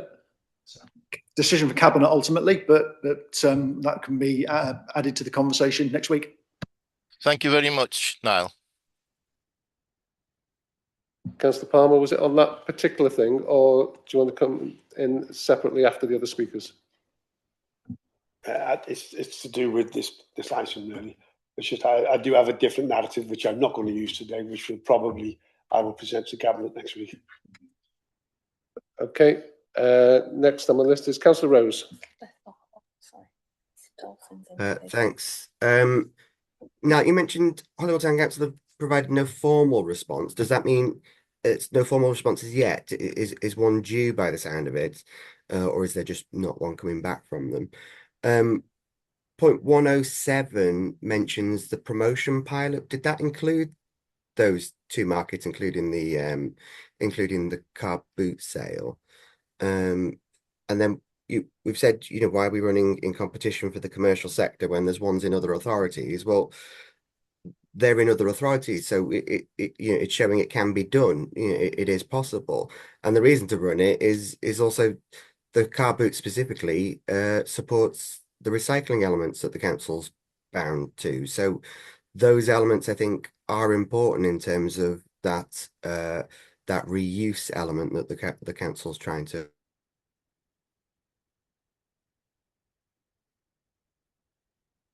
Councillor Rose, you've frozen on screen at the moment. I'll see if Niall can come in and comment. Yeah, certainly. Thank you for the question. We haven't had a formal definitive response from Town Council. I think in part they're waiting for the outcome of this process and they will take a decision. So I think Councillor Hodges' suggestion is the one that they are probably expecting us to come back with, depending on how Cabinet decide next week. In terms of promotion, we've promoted street markets and the indoor market in mould very heavily over the years. It hasn't included the car boot sale specifically. And in terms of recycling and the impact of the car boot sales, as I mentioned, and as it says in the report, that there are no shortage of car boot sales in the area, commercially run on a far bigger scale. And if people want to dispose of their goods, they can do so in the very near vicinity, and they don't have to travel very far to do so. And they'll have a far better range of options. And those car boot sales are not run by the public authorities; they're run by the commercial sector. So we're otherwise in a position of subsidising something as a public authority that the private sector will do for nothing, basically. Yeah. So, Councillor Rose, we lost you for a minute there. I hope you caught most of that. Unfortunately, I didn't. My internet went, so sorry. I thought it was Mike's internet that was going to be going, not mine. I didn't catch what was said there. Sorry. In terms of specifically the Mould Council suggestion in terms of Sunday working. If they were to move it to a Saturday, we've already got staff members there getting the funds and things from the traders on the Saturday. That wouldn't be that much of an increase in workload, would it? That was really my main question. Thanks. Okay, thanks. No, that's true. It wouldn't. I couldn't tell you right now where it would go in mould. In Saturday, the car parks are largely pretty full because of the market and success of that in the town. The street itself is largely full. There's not a lot of space there. So something on the scale of a car boot sale, I'm not really sure where we'd put it, to be perfectly honest with you. Okay, thank you for that. Moving on, Councillor Mike Pearce. Yes, thank you, Chair. Yeah, two positive contributions from the relevant local members for Mould and Holywell. I looked at the executive summary and it says that there were recommendations to change the operational service to increase its benefit to Flintshire towns and communities. But the recommendation directly underneath was to close Holywell Market and Mould car boot sale every Sunday. In light of what we've heard from the local members, which seem to put quite a reasonable proposition to the scrutiny, will the recommendations now be changed to go to Cabinet next week, and will Cabinet pick up on the comments made by Councillor Bithell and Councillor Hodge about how these can be saved from closure? Because in 101 it's quite clear that money is being lost, but the proposal from Councillor Hodge for the Town Council to take it over, which he seems is quite feasible, that seems a way forward. And also the comment about perhaps moving the day of the car boot to a Saturday. The other comment I would make is in 107, when it talks about promotion of markets, my initial thought was, well, is it worth it? If the only surviving market in Flintshire is Mould, and that is a very successful street market, and nothing, I don't think, will ever affect that. But I look at 107, item 2, about periodic specialist markets, and I think that is the way to go. I think the traditional street market has had its day, apart from what we see in Mould, and if Holywell can restore the one in Holywell, that's got to be good for that community as well. So when I look at 107.2, I'm thinking about the food and drink festival in Mould, which is highly successful, and also Christmas markets. So I assume 107 number 2 is supportive of those alternative markets as opposed to the traditional street markets. And as regards the car boot sales, Councillor Bissell has mentioned about maybe move it to a Saturday, but it was also mentioned during the debate about private enterprise running car boots. I did become aware of a car boot sale operating on Sealand Road, and I would ascertain that that is still within Flintshire before you hit the border in Blacon. Now, I'm not sure whether that was a legalised car boot licensed by the council, because the ongoing problems is that cars queuing up to get onto that field past Dandy's topsoil were causing serious highway problems on the Sealand Road. So things like that would need to be considered if the council were licensing that. But I think the recommendations that we're asked to look at now seem to have changed during this debate here. Thank you. Okay, thank you, Councillor Pearce. No? Certainly, in terms of the feedback to Cabinet, it will fully reflect the discussion today. Obviously, the Cabinet members are in the room, so they'll be aware of the views of the committee.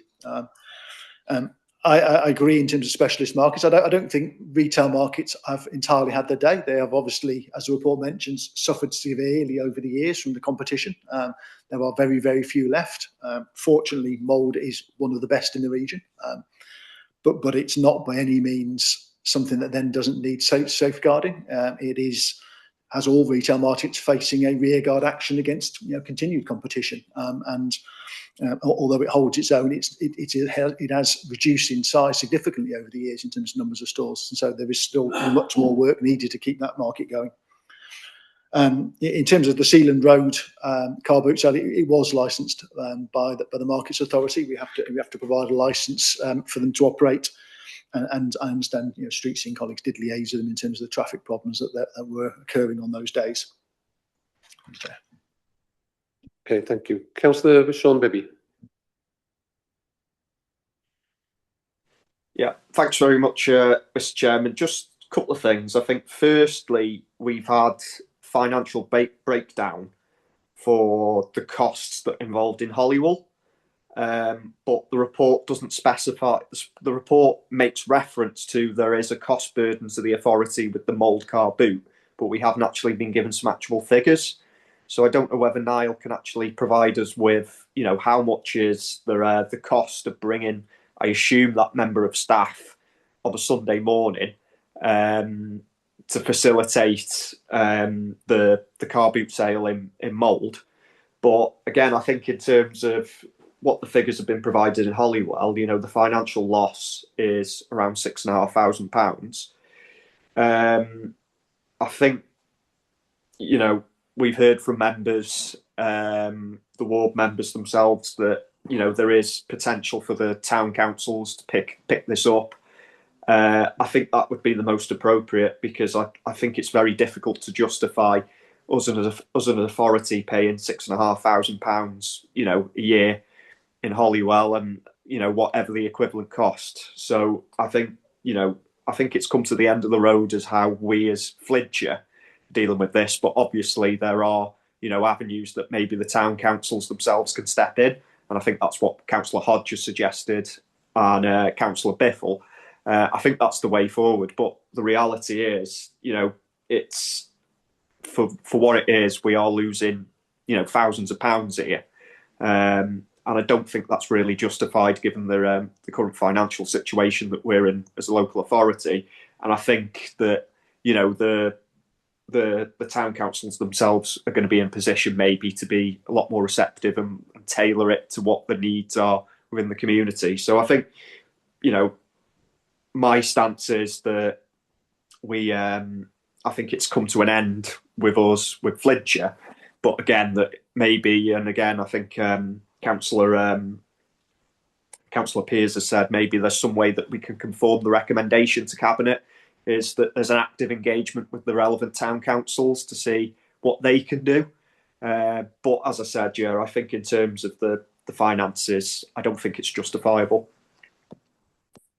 Okay, thank you, Councillor Bibby. Niall, do you have any ballpark figures for the car boot?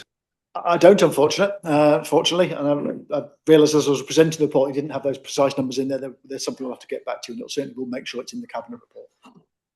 Thank you, Councillor Dolphin. Yeah, thank you.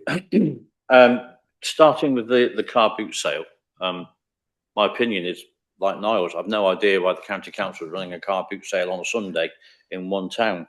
Absolutely no idea why we're doing that.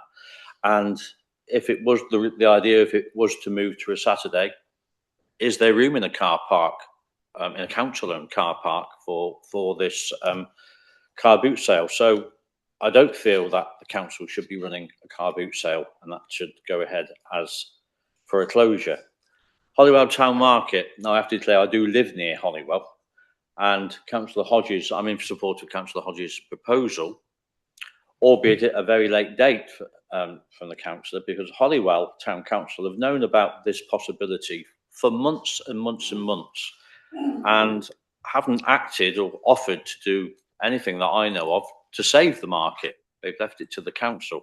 But I'm in favour of Councillor Hodges' suggestion of having it on the next Holywell Town Council agenda, and that Town Council either saying yes or no to taking over the management of the market at a specified date, which we can sort out. So the recommendation would need to be changed to something like to offer the management of the Holywell market to Holywell Town Council, and if not acted upon, for Cabinet, not to come back to the scrutiny, for Cabinet to approve the closure of the market, just to save the scrutiny going through the whole same process as we're going through today.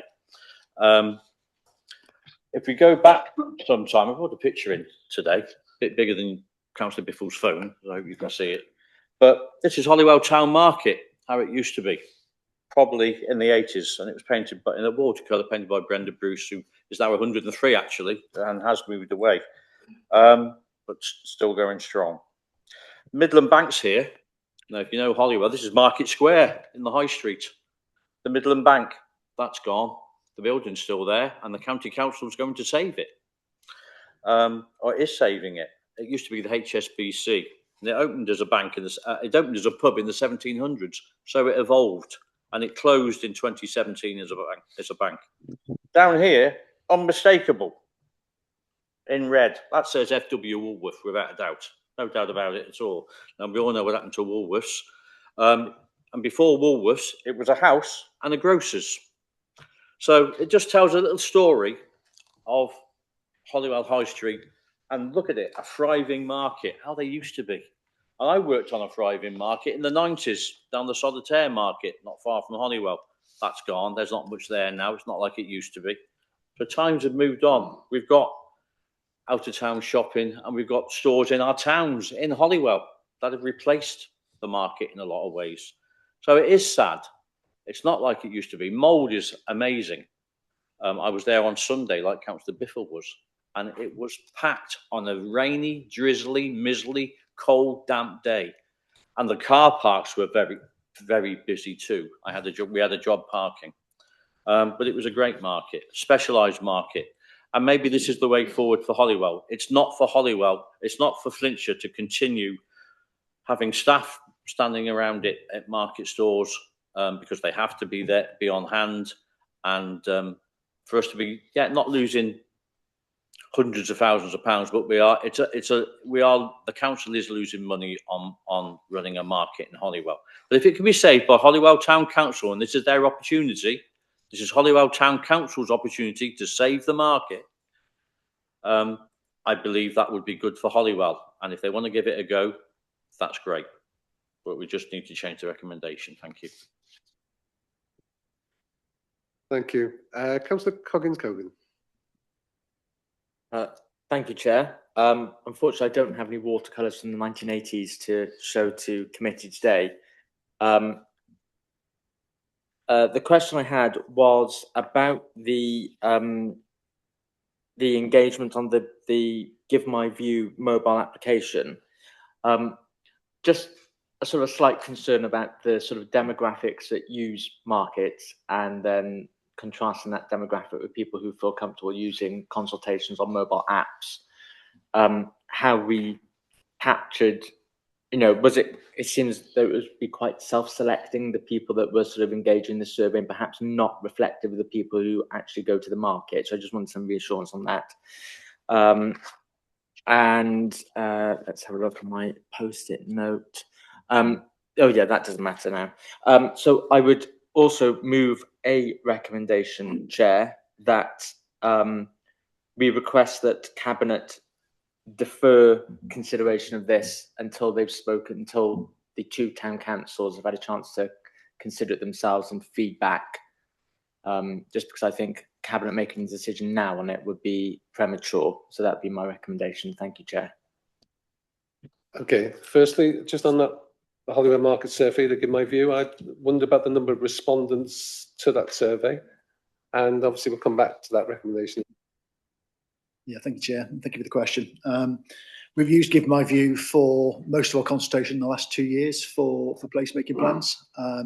We do, I haven't got it to hand, unfortunately, we do get a demographic analysis of respondents, and it does spread across the age ranges far more than you might perceive.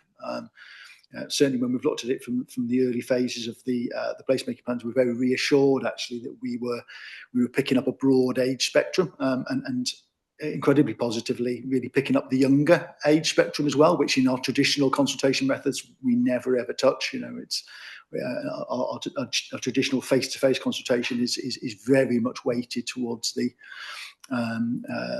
older age spectrums, as you kind of would expect, and it does, you know, provide a tool that actually gives us a much more realistic spread. I'm afraid I can't answer the question on how many responded. I know it was several hundreds, but I'd have to go back and check and come back to you. Okay, thank you. We'll go to Councillor Hodge. Thank you, Chair. I can confirm that Holywell Town Council will be discussing this on the agenda next Wednesday, the 17th of December. There is already a petition going round following on what was put in the leader. So there is a lot of interest in it, and I'd just like to thank the members for supporting the fact that it might be a way forward both for Flintshire and for Holywell if Holywell Town Council does take the market on, which I've got a lot of support from the members unofficially. We were just waiting for a sort of an official declaration from Flintshire that they were going to shut it before we could even look at the possibility of asking to take it on. Thank you. Okay, thank you. Councillor Bithell. Yeah, I'm just a bit concerned about really the position of the council. We've always defended our position as a market authority. You know, I can think back to the past. Peter Evans, some of you might remember him, he was a solicitor here. He was our solicitor in Dallingborough Council. And, you know, we resisted attempts at that time to muscle in on our markets. You know, I remember one Sunday I got home from church and there was a market on Woodlands Road in Mold on a Sunday, you know, and that was going to be every week or every fortnight. Again, the council intervened in those days and stopped it, because within a certain mileage of a town where there is a market, we can stop it. So, you know, basically I'm asking you, will we control this? Are we saying, you know, it's a free for all, anybody can come and open a market and so on, you know, because again, I think we need to defend what we've got currently, and there's working successfully. I'm talking about Mold in particular, but again, you know, in terms of authorising other markets, for example, within the county area, we have to authorise that, I guess, as a council. And if we say no, it can't take place. Is that correct? Yes, all market type activity within the council footprint, we have a licensing role for. You know, just to reassure that there is no question of handing over the market rights where we have a viable market, and Mold is a viable market, and we will continue to use that protection role that we have to do so. It's extremely limited. That distance is based, as I recall, on a journey of horse and cart. In terms of distance, it's a few miles, and in this day of cars, it's probably a little bit of an anachronism. But we will continue to exercise those rights to prevent inappropriate market activity, you know, that might conflict with Mold market. So there's, yeah, just to reassure, there's no question of handing away those rights. It's questionable whether those rights still operate in Holywell, given that we haven't had a market of any scale for some considerable time, in fairness. But that's something for legal colleagues to give advice on. But we would be willing to consider, the transfer of the operation of the car boot sale on a Sunday or on Sundays to the town council if they wish to take it on board with the independent group who are running the artisan market. We'd be willing to consider that. Yes. I'm sure we're open to any options if that's a valued activity in the town. Okay, thank you. Councillor Lloyd. Thanks, Chair. From a business point of view, if this was a private company and not the council, this would have ceased years ago, wouldn't it? Really, £7,000, average two stores a week. The boot sale, 13 weeks, nobody there at all, and officers standing there. To me, I've run a business for a very long time, and if this was happening to me, I would have stopped it straight away. I can't see the problem with the cabinet making the decision on the recommendation from the committee that's already there, but there's no harm in what Councillor Dolphin said, is then suggesting that if the town councils, Holywell and Mull, want to take it over at a future date, there's no problem there at all. So I think the existing recommendation is fine. This council cannot afford to run these markets and these boot sales with losing all this money. It's, to me, as a business person, it doesn't make sense. But they need to close. Thanks. Councillor Palmer. Thank you, Chair. In light of the way this discussion is going, I think I would like to put my narrative forward now. I was going to wait till the cabinet, but in light of the way it's going, I urge the committee not to close Holywell Market, because doing so would mean giving up on an asset whose value cannot be measured solely in short-term financial features. Yes, current attendance is low, and yes, there is a financial deficit, but markets are not just trading events, they are part of the cultural, social and historic fabric of our communities. In Holywell's case, the history stretches back over 700 years to a charter granted by King Edward I. To close the market now would be a breaking continuous tradition that has survived wars, recessions and enormous societal change. We must ask, is the market failing, or are we simply not modernising it? The report acknowledges attempts have been made, but many successful markets across the UK have revitalised themselves by rethinking their offer through themed market days, artisan and food events, partnerships with local producers, structured promotion on social media and collaboration with the town centre businesses. These approaches bring an entirely new audience. Crucially, closing the market would erase the opportunity to attempt such modernisation at all. Furthermore, the consultation data states tells a more nuanced story. Yes, 53% rarely visit, but 47% believe the market adds to the retail offer of the town. That's a foundation to build on. People value the idea of a market, even if the current offer doesn't meet their expectations. This gap is an opportunity, not a justification for closure. Financially, a 6,500 annual loss is not insignificant, but in local government terms, it is small compared to the potential community value at stake. And markets, when successful, do more than cover costs. They bring footfall, support independent traders, encourage local spending, and help maintain vibrant high streets, something every council in the UK is struggling to achieve. In fact, the cost of not having a market, reduced town centre activity, fewer reasons for visitors to stop in Holywell may ultimately be higher. And also, I'll use a narrative I've used before. If any particular car park in Flintshire was running at a deficit, we wouldn't be closing that. We'd still send the enforcement around. I think the markets department as a whole is not running at a loss. Yes, it's subsidised by mould markets and the profitability of that, and that's my opinion. Thank you. Okay, thank you, Councillor Byrne. Can I bring in the Chief Officer? Excuse me, thank you, Chair. It's been a really interesting debate, this one, and I think, and just to assure members, it causes us difficulty as officers to be recommending the closure of markets. It's not something that we take lightly, but as a number of members have said, the evidence is there before you, really, in that I'm not sure of the definition of a market, but I'm not sure 2 stalls falls within the definition of a market, if I'm being absolutely honest. And despite the best endeavours of the team through various promotions and the likes, it's just not happening. And it isn't really financially viable anymore. And at the beginning of the meeting, I was challenged by Councillor Pearce to bring forward my efficiency savings. Well, this is quite a straightforward one as an efficiency saving for me as Chief Officer, given the very clear evidence before us that the 2 markets are running at a loss. There doesn't seem really much prospect of them improving, given the evidence in terms of what officers have done to try and promote the markets. But what I would say is, and Niall's confirmed this, that as officers, we'd be very happy for the town councils to try and have a go, if that makes sense. So can I suggest, in terms of the recommendation, I remain happy with the recommendation, but what I would suggest, in order to give the town councils a fair opportunity to look at this, is that from my perspective, we say at the end of the financial year, we will close the markets unless during that time, that gives 3 months for the town councils to get their house in order. And if they manage to do that within the 3 months, they can take it on.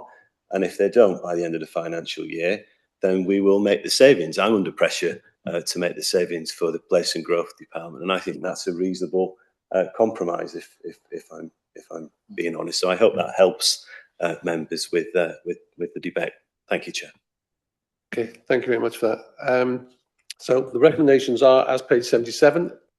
Does anybody want to make an amendment or an addition? Councillor Coggins-Cogan. Yes, thank you, Chair. I did move a recommendation, which is that we ask Cabinet to defer making any decision until the 2 town councils have discussed it within their meetings and then come back and fed back to Cabinet. I do appreciate what the Chief Officer is saying, but you know, that there are times when we spend money and it looks like a loss, when actually the social value does create value for the council. So, and as I understand it, the 2 pictures per week is an average over the year, isn't it? So at times it's been much higher than that. At times, obviously, it's been lower, but at times it has been higher than that. I also think it's perhaps a lack of ambition on our part if we think, oh, well, it's gone that far, so we can't possibly recover it back. Mould market is thriving, but it has been worse than it is at the moment, and it's come back. So I think we just have to have more ambition and provide support to the town councils. Sorry, Chair, it's quite a long recommendation, not all of that, but essentially we ask Cabinet to defer making a decision until they've consulted with the town councils.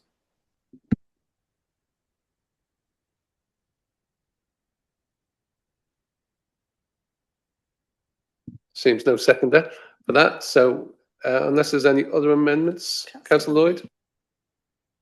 Yes, I'd like to add on the recommendations exactly what the Chief Officer said, that to close the markets and the boot sale for the next financial year, but in the meantime, give the offer to Holywell Town Council, Mold Town Council to take up, carry on if they so wish. I think that's a very good point, and I think that should be added to the recommendation. Thanks for that. Thank you. That's seconded. Okay, so I can see Councillor Hodge, you did put your hand up a second and took it down again. Do you want to comment?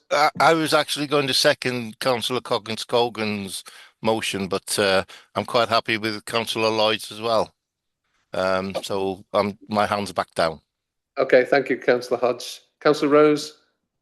So I raised my hand to second Councillor Coggins-Cogan's, but I don't think you looked up at the screen when it happened. I think a few hands went up to second it. And didn't see that hand at the time, but it's moved on now. So any further amendments or additions? No. So we've got Councillor, the recommendation with the addition that consultation takes place over the next 3 months or so with local town councils to see whether they can take over the market. Okay, can I have a show of hands, those in favour? Okay, any against? Okay, that's carried. Thank you very much. Okay, thank you, Niall. That went on a little bit longer than I thought it was going to. Before we move to agenda item 7, it's now midday. We need to take a break, and I suggest we reconvene 12:25, giving people a chance to have a bite to eat and a drink before we carry on this afternoon. Thank you very much. I have a meeting, I think at 12:30, so I might not be able to come back at 12:30. Thank you.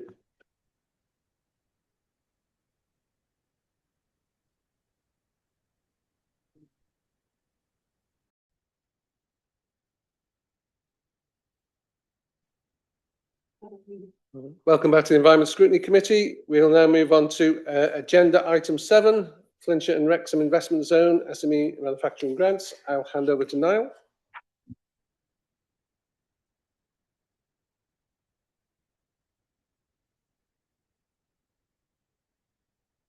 Thank you. Sorry, just by way of recap on the programme as a whole, the investment zone as a whole is to support the advanced manufacturing sector. Our aim is to create 6,000 new jobs and to secure £1 billion of investment in that sector. So it's a critically important programme to us. We are now at close to approval. You will have picked up, I'm sure, the Chancellor's statement, which referenced the Flintshire and Wrexham Investment Zone. And funding from UK government is likely to arrive with the Corporate Joint Committee in the next few weeks. So we are very, very close to final approval. Just to remind you as well that the programme is divided up in different priorities: business support, skills, transport infrastructure, and then tax incentive for business investment. The proposal in front of you today in the report that's been sent is the first of those investments in effect. It is a proposed grant for small to medium-sized enterprises, small to medium-sized manufacturing enterprises. And you'll remember from previous reports that makes up most of our manufacturing businesses. Contrary to perceptions, they're not mostly huge businesses, they're mostly small to medium enterprises, albeit some of those can be very large. We're proposing that the grant runs for initial 3 years and then it's reviewed and considered whether it's proving to be effective, and that each of Flintshire and Wrexham will allocate £3 million for that grant for that period, so £6 million in total.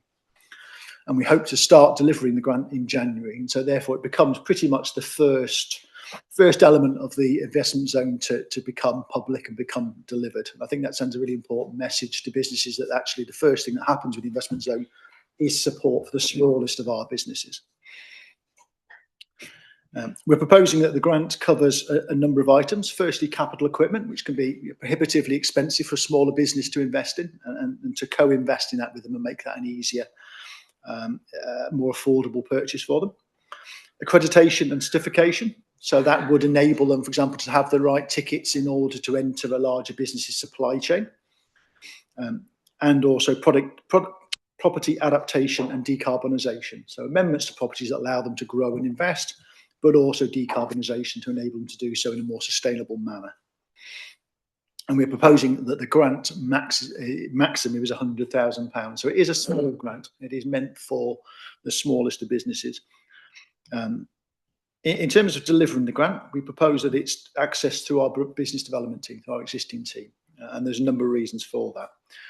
First of all, we want to make sure that every business gets access to that wider support, that they're made aware of the family of different support organisations, the other options available to them.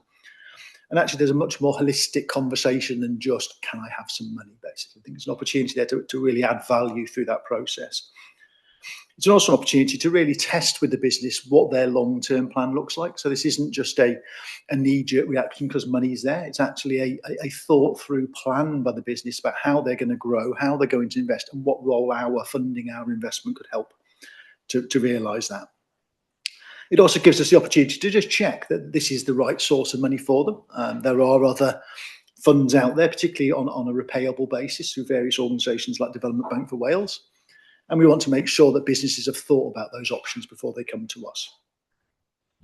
Following that, it would then land with the investment zone team, and we propose to recruit an investment zone grants officer to do the management and monitoring of the programme, obviously funded by the programme itself. And that's where the strict compliance, the strict project management will take place. But we do aim that the grant is delivered in a fast and responsive way. with regular panels to ensure that businesses get quick decisions and that they don't have to wait for months and months to make their investments. The grant proposal is going to Cabinet next week for discussion, hopefully approval. And you'll see that there are a number of recommendations there. Firstly, the creation of the scheme itself. Secondly, delegated authority set up the necessary processes and controls to make sure it's run effectively. And then finally, authority to review the scheme. It's crucially important that we keep it open to change. So as we talk to businesses, as we work with businesses, we can shift the programme to meet their needs. I should also say that we have consulted with businesses on this proposal, and they are supportive both of the principle of the grant, of the priorities that are proposed, and also of some of the systems we're proposing to actually deliver the grant as well. Some of the application systems, we have consulted on that as well. Thank you, Chair. Happy to take any questions. Okay, thank you very much, Niall. Okay, first off, I have David Cobbins-Coven. Thank you, Chair. Thank you to Niall for bringing the report. It did make for interesting reading. I have a couple of comments. One is the capital equipment. Will there be sort of not quite clawback provisions, but will there be provisions that capital equipment that's bought using sort of this grant funding will remain in Flintshire? So if the business were to sort of, I don't know, wind up in 2 years or, whenever, that capital equipment would have to stay. It couldn't be used. Say if the business had 2 sites and one site was in, say, I don't know, Portsmouth, it bought the capital equipment here and then shipped it down to Portsmouth. Also, when you're looking at your due diligence of the people applying, will you be able to look at if it's a subsidiary company? So let's say, Toyota or Airbus create a limited company that complies with the eligibility criteria, and then they would be eligible for the funding. Will the due diligence look to that? Thirdly, I think I'm not sure how the rest of the committee feel, but because one of the priorities you'll be looking at is capital funding, I'm not entirely certain that £100,000 is enough for some of the sort of advanced manufacturing needs. So I'd be looking at making that perhaps 150 or even £200,000. But I'd be interested to see why Niall has why the officer rather has come to that figure, because I would be, if there was if the committee were minded, I'd be happy to support a higher amount. And then I'd like to propose a further recommendation, please, Chair, and that's if there are further changes to the eligibility assessment and approval process, that they come before the committee before implementation where practical, and also to see sight of any clawback arrangements as well. Thank you, Chair. Okay, thank you. Yeah, thank you for those questions. In terms of equipment, yes, we do have standard clauses that do expect clawback. It's usually on a tapering scale over 5 years.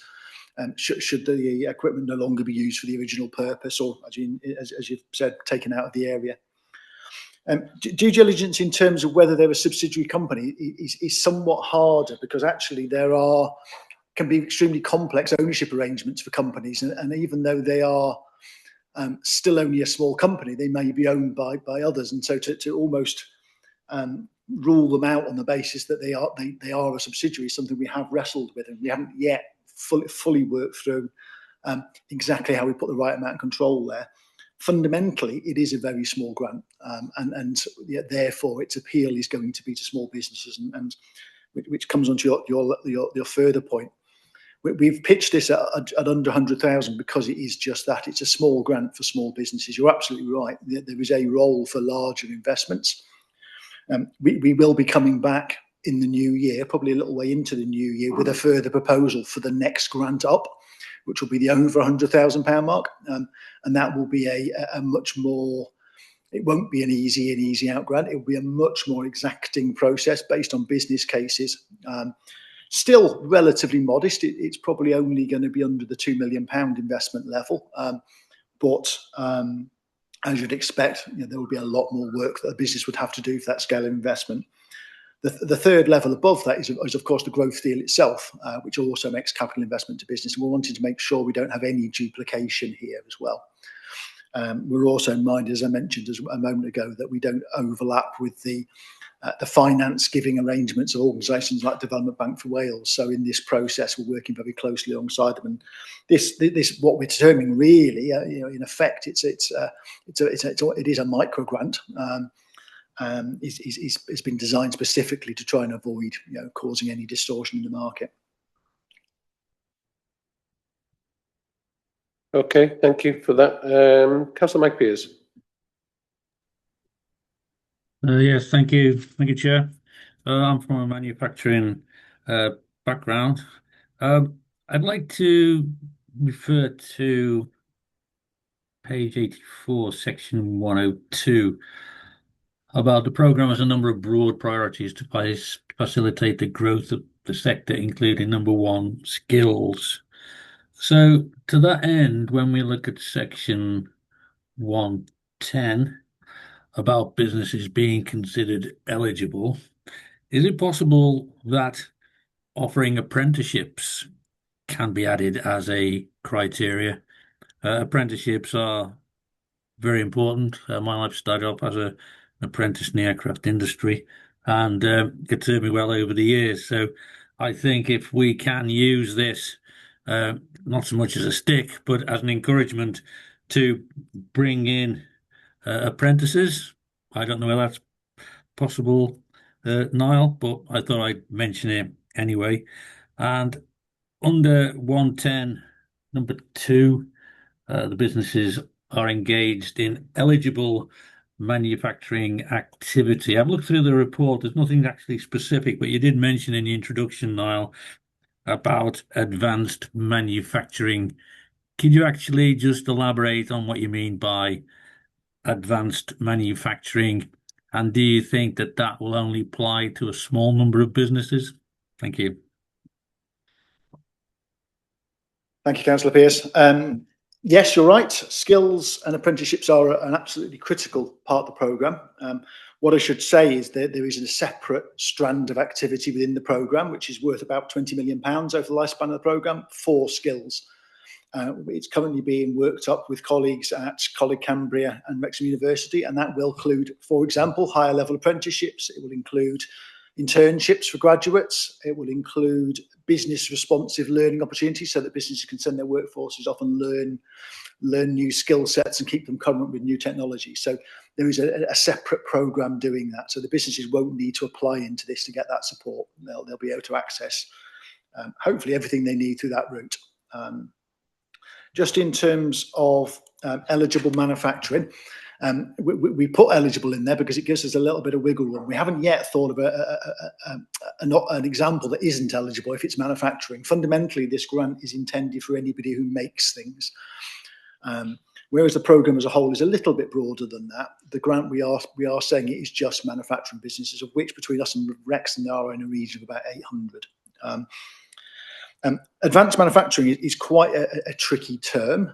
There's no officially recognised definition, but fundamentally, if the business is using advanced processes, advanced technologies, digital technologies, advanced skills to produce their products, then they're in. And actually, I would expect the vast majority of manufacturing businesses in this day and age will qualify on that basis.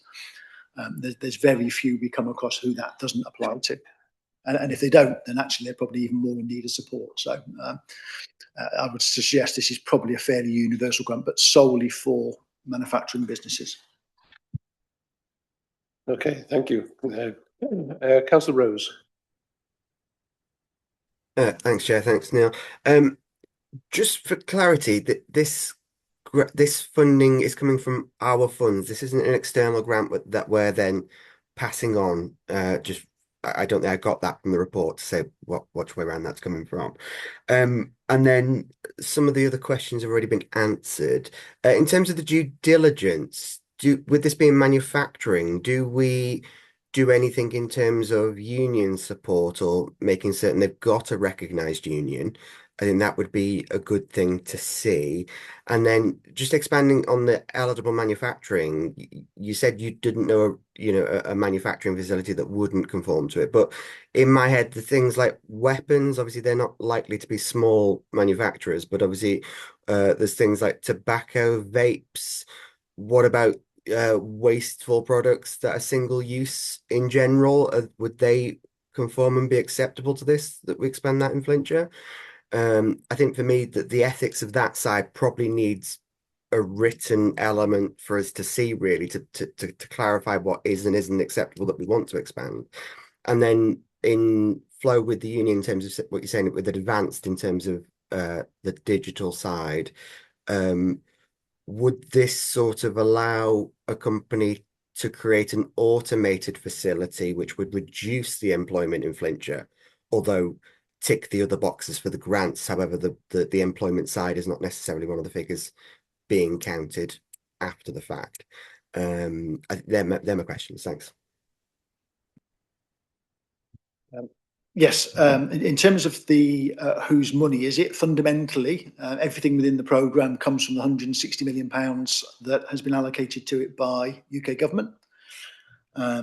It will channel its way through us via Welsh Government and the Corporate Joint Committee and land with us, but it's all 100% funded from that source. In terms of, perhaps I'll describe as fair work and similar things, because the grant scheme is relatively small, we've got relatively low levels of leverage within that. The intention is that there's an encouragement process. I spoke about the access to the grant being through the business development team. That's part of that function, is to really work with them and make them aware of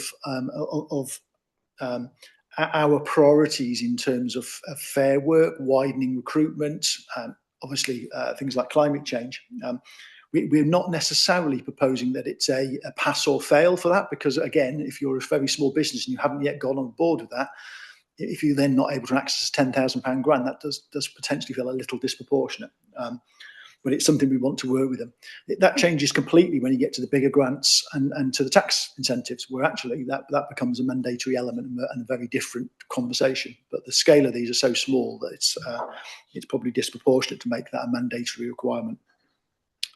In terms of the types of manufacturing businesses, as the grant is drafted at the moment, it is anybody who does manufacturing, regardless of the product they're making. Certainly, your first example is weapons. Well, we are a cluster for the defence industry, and it's although most of those are very large businesses, we will have businesses of all scales within Flintshire who are part of the supply chain to the defence industry. And it would be possibly unfortunate to rule out businesses who are part of that supply chain, given it's a potentially very large growth sector to us and one that's particularly important to us. Other ones, I can answer the question, we have not got other criteria there. Manufacturing is manufacturing as the grant is currently drafted. Then in terms of automation, you're raising a really important and tricky point, because inevitably capital equipment or digitization, which modernizes businesses, improves their productivity, is part of the design of the investment zone program as a whole, does create the risk of increased automation. And it does mean that what might be termed efficiency for the business does potentially mean the loss of jobs.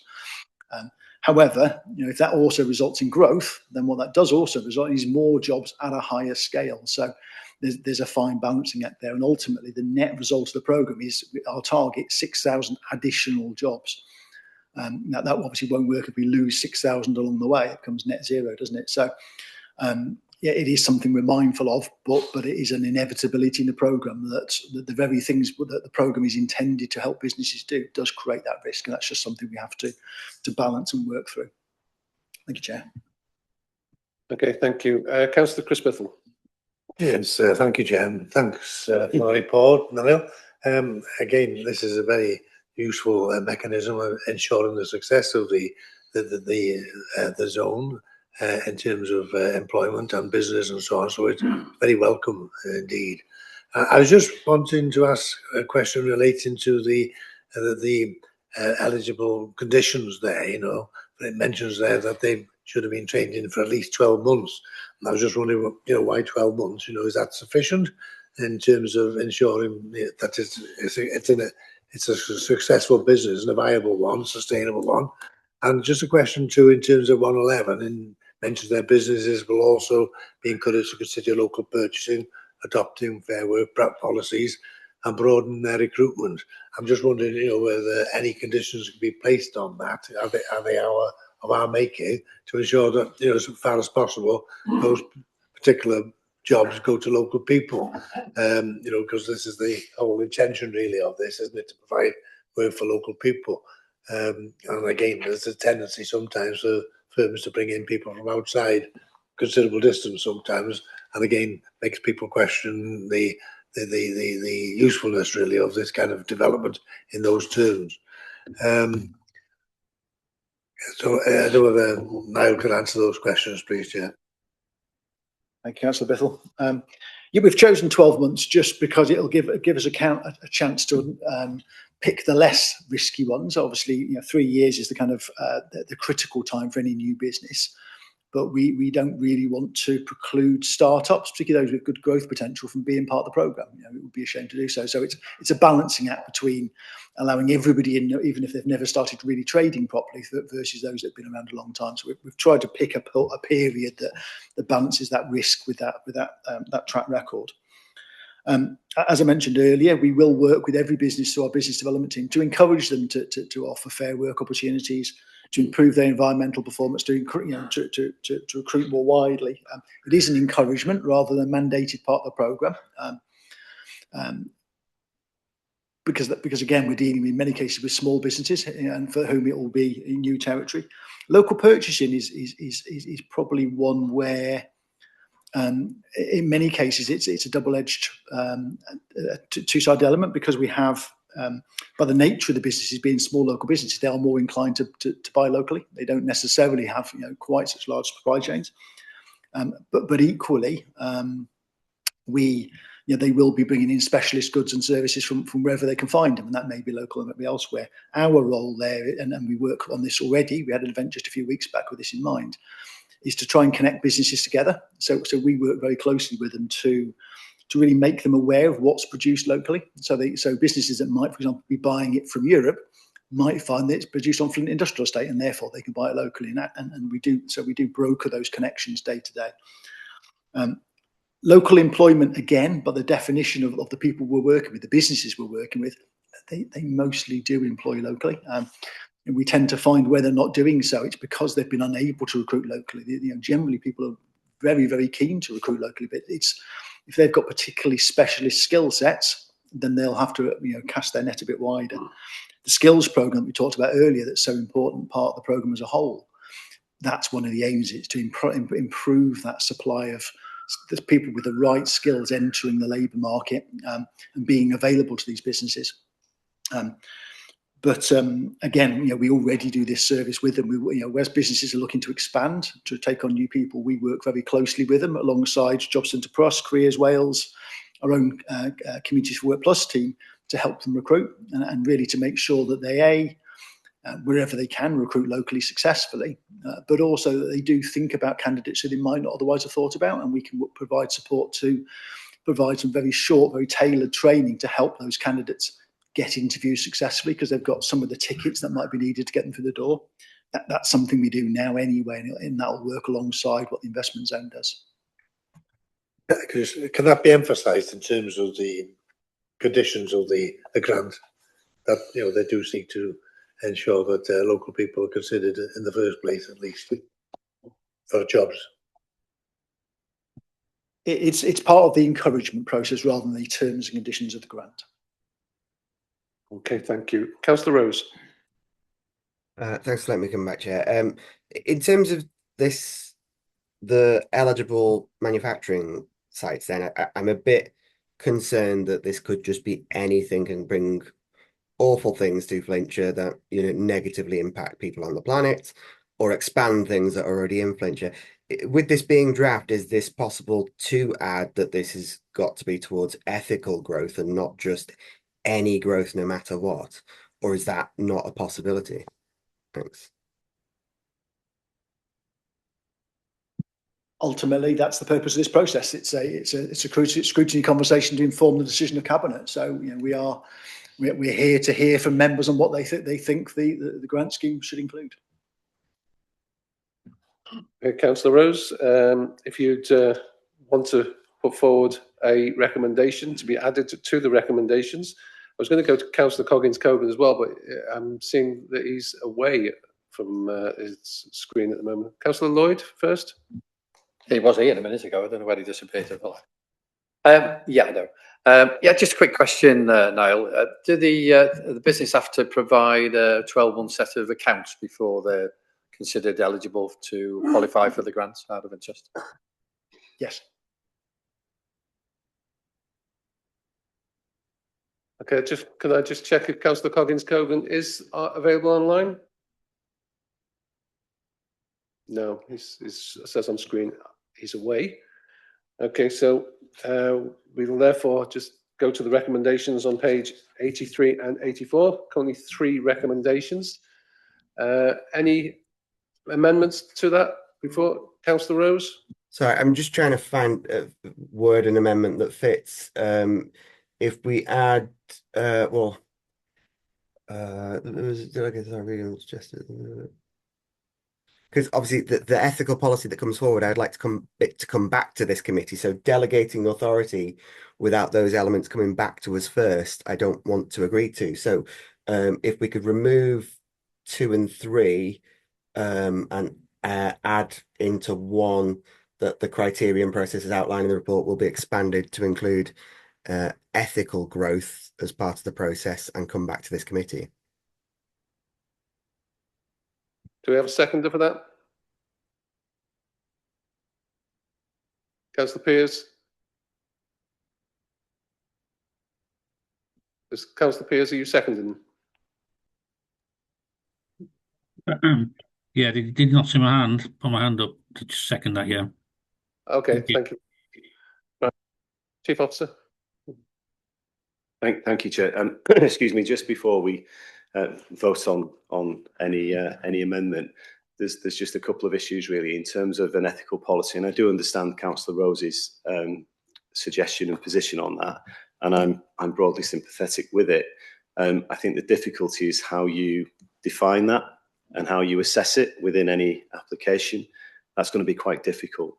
And also there's a timescale issue with this in terms of that coming back to scrutiny, in terms of us executing the grant and getting the grants out within the reasonable timescale. So there's just a couple of issues, I think, for members to consider that. The first one really is how I think it's going to be really difficult to define that and measure it and score the applications against the kind of ethical policy really.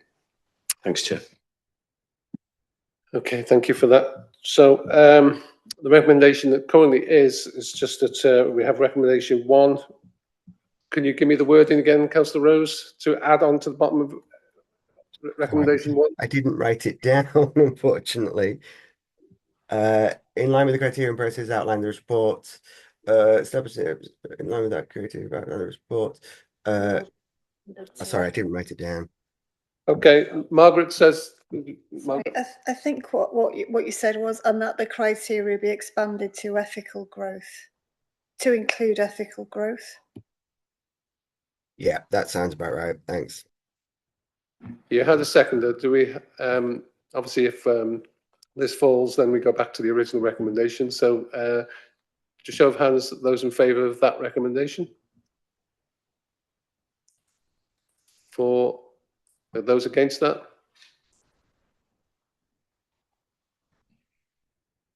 That's 5. So that one falls. So can I have a move?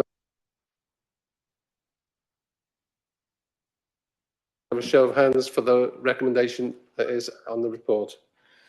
1, 2, 3, 4, 5, 6, 7. And get those against. 2. So that recommendation has been carried as per the report. Okay, thank you very much. Thank you, Niall. We are moving on now to agenda item 9. We're jumping agenda item 8. As mentioned at the beginning, we'll come back to 8 in a few minutes. So agenda item 9 is roundabout sponsorship. Back over to Niall. Thank you, Chair. So we have offered businesses the opportunity to sponsor our roundabouts since 2011. In return for an annual fee over a 3-year agreement, they get to put a small, fairly modest sign on a roundabout to acknowledge their sponsorship, and it gives them a chance to promote their services. It's been an in-house arrangement all that time. It's something we've delivered ourselves. Actually, by coincidence, it sits with the markets team to deliver that. And it's fair to say, although the scheme has worked to a point, we've had a steady and fairly loyal batch of sponsors. It doesn't generate a vast net income to the council. Total income is, as the report says, just in the region of £32,000, but it costs us probably best part of 25 to maintain those roundabouts. Admittedly, we'd have to do that anyway. About £5,000 to manage the scheme. So the net income is about £7,000 a year. It is quite an absorber of time for the service. The day-to-day management of the scheme, in terms of getting the signs put on the roundabout, in terms of contacting sponsors, in terms of the minutiae of running the scheme, does absorb what little officer time is available to it.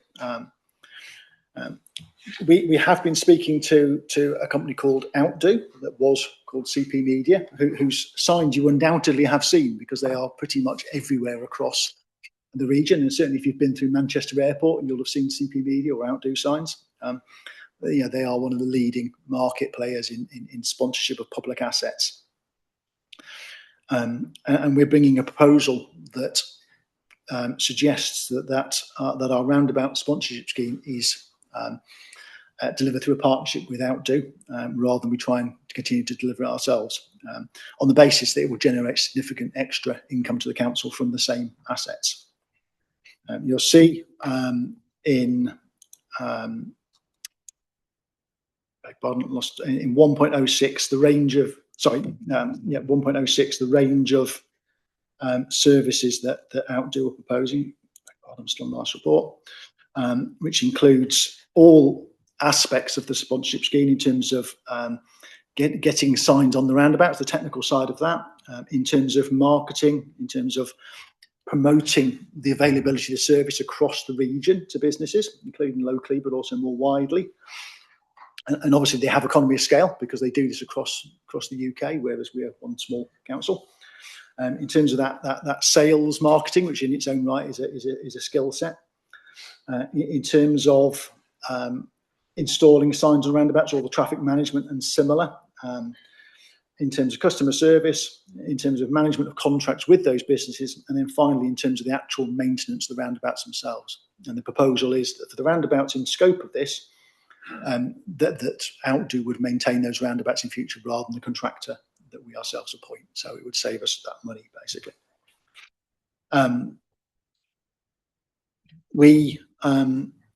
As you'll see, the potential is it could earn us by the fourth year an estimate, and I stress it's obviously an estimate, nobody can guarantee this. It would bring potentially £40,000 a year to the council. Plus also that £25,000 we currently spend on maintenance, on maintenance and management would also be avoided. So we would be a net beneficiary by just over £60,000. Outdo are on a compliant framework contract that's been reviewed by procurement, and so we are able to direct award them that work.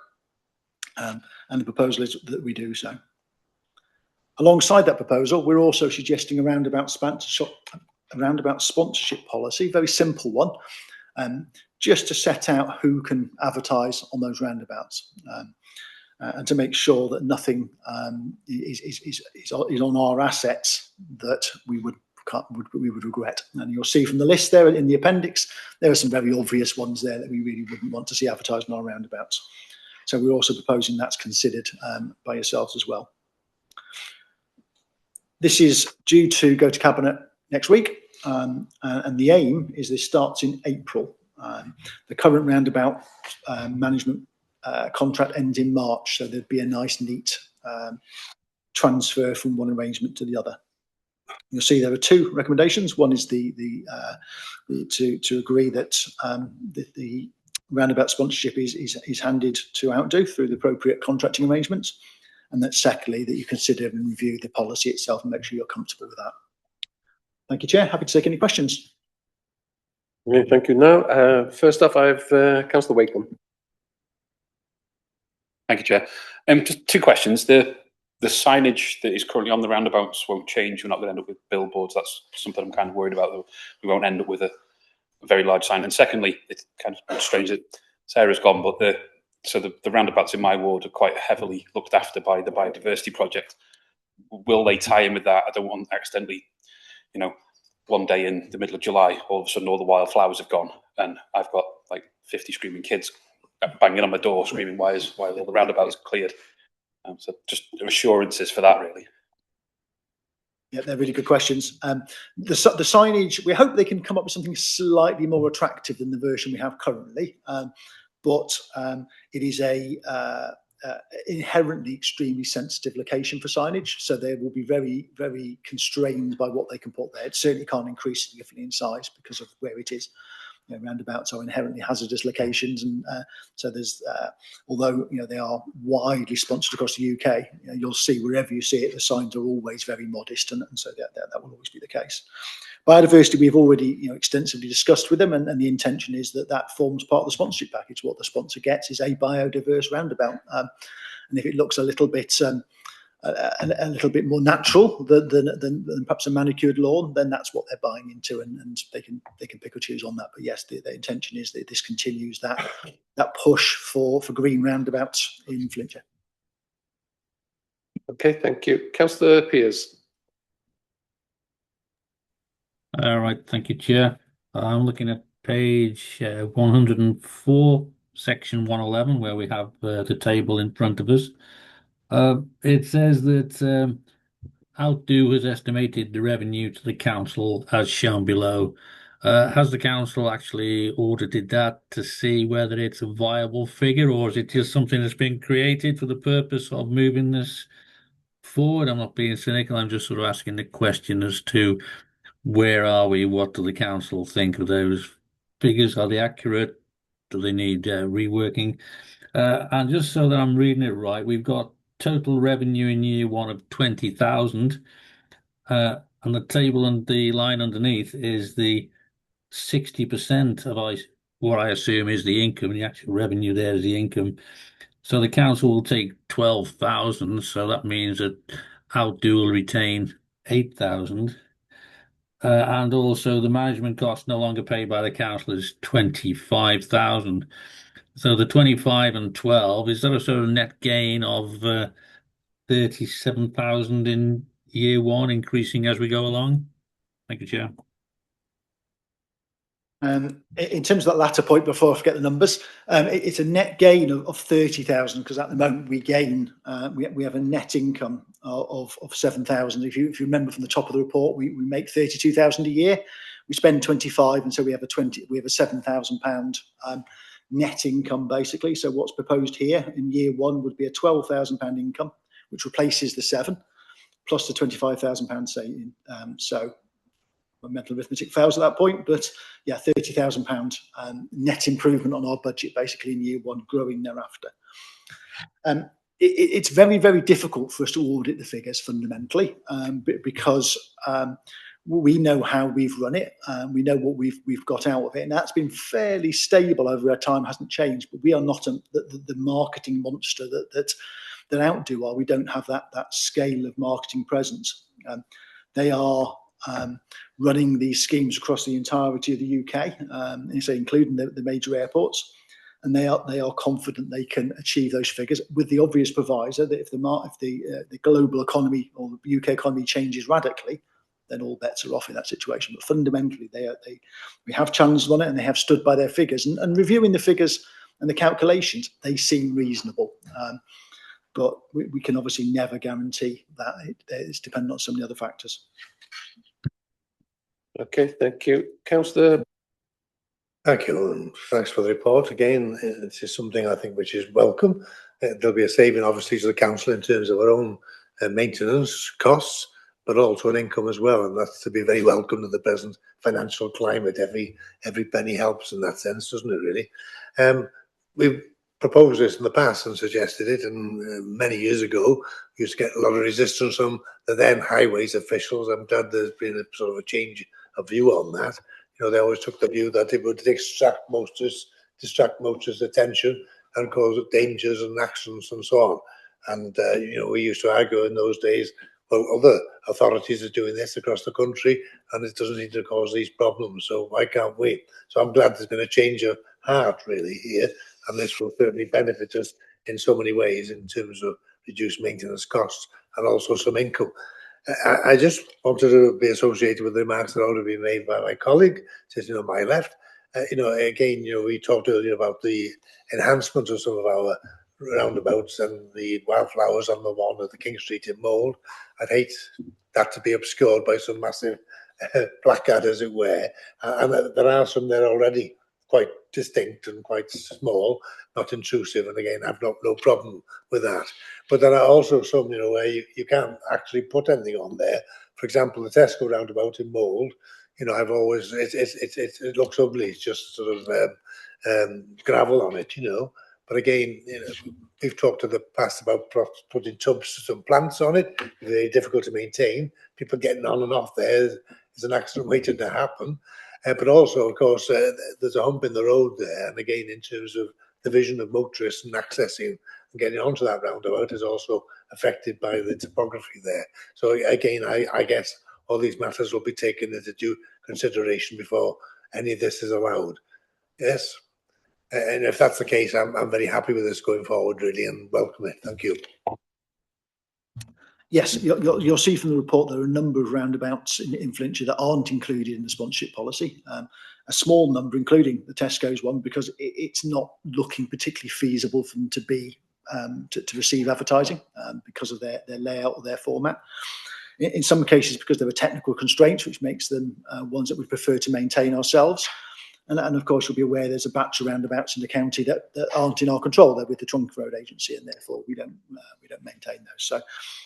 So they're not included in the sponsorship scheme. So, but yes, fundamentally, it's an as-is replacement. So the same constraints we have on our existing sponsorship arrangement will apply completely to outdoor as well. They're bound by the same constraints we have been. Okay, thank you. Councillor Lloyd. Thanks, Chair. Just with my planning hat on here, obviously in 102 it mentions about planning permission. Will that go through the normal process of them actually having to pay for the application and a consultation with the local members to see if they're happy with where these signs are actually going on the roundabout? I think that's important to go through the normal process if that's the case, I presume. And yes, that exactly so. And there's no get outs for outdo. The only difference will be all that work will be done by officers of outdo rather than the markets team. Councillor Rose. Thanks. I don't think I'm for this. I think that unacceptable associations list, we can controversial drugs or pharma products. I don't think there's any pharma product I can imagine being a suitable advertisement. We can have an ethical policy here quite easily, but every single one of those on that list can now get investment from for the investment zone. I think there's no mention of the additional carbon footprinting from the distance they'll travel to install these, manage these, or where they're getting their grass cutters. Presumably, to get the savings, they will have their own team that go out rather than delegate that to locals around here.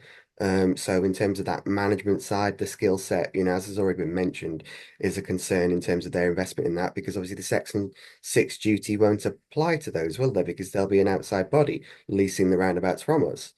I think the other side of it is that there's no mention whether the income they're generating, is this from monthly changes to those boards, or are they selling them as a annual, a 5-year term? Obviously, given that the income is increasing, that can't just be from the number of roundabouts increasing, and that income is a significant difference to what we bring in. So that goes on to, if you look at their websites, they're dealing with massive bodies. Jet2, Vets for Pets, B&Q, Wren Kitchens, all in competition with Flintshire businesses. And I think that's possibly where some of the increase in income will come from, in terms of using advertisements from the bigger organisations that they already partner with.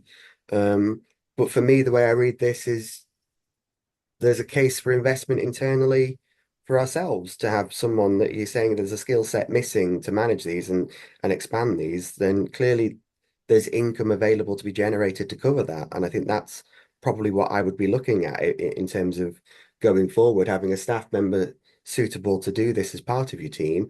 And then maybe even look at other sponsorship areas. Could you have an advert on the gate of Wepper Park to sponsor Wepper Park? The idea of this just being handed over with, I think, very little in terms of answers to some of the queries and questions we've got, in terms of the impact to our local businesses, I don't think I'm in support of, really. Thanks. Just in terms of the things like the maintenance, I mean, ultimately we are our current contract, as I understand it, ends in March. That would have to be reprocured anyway. There would be no guarantees either that would be a local company. Our procurement doesn't allow us to specify where they will be, so they will be where they will be as well. In terms of the delivering it ourselves, yes, the council could invest on an investor safe basis, employ a specialist who could do that work. There would be no guarantees they'd cover their salary. Their salary plus the 65,000 that we're proposing in this report would be safe. That would seem a tall ask of any member of staff, in fairness.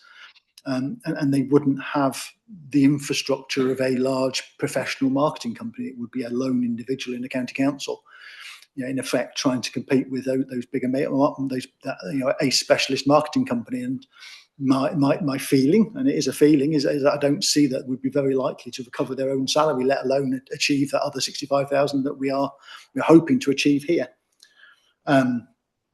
In terms of sponsorship on roundabouts and who sponsors, we have no particular controls now. We have a wide range of sponsors currently. They are a mix of local and national businesses. You're right, we will see large companies advertising on the roundabouts, because fundamentally that's where the money will come from. That's the companies who are willing to pay on that scale.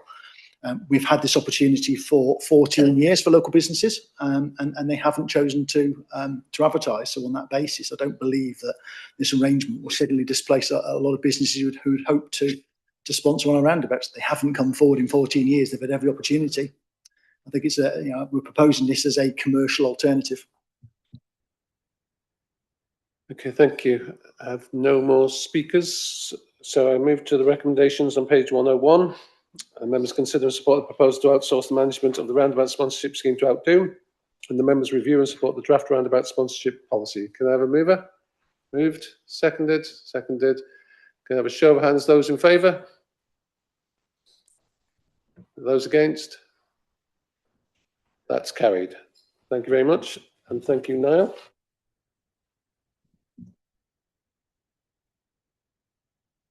We now move on to agenda item 8, which is the review of protected highway improvement schemes. And Katie, do I hand over to you? Yes, please. Yeah, good afternoon, members. I'll try not to keep you too long, because I know the meeting's been going on for quite some time.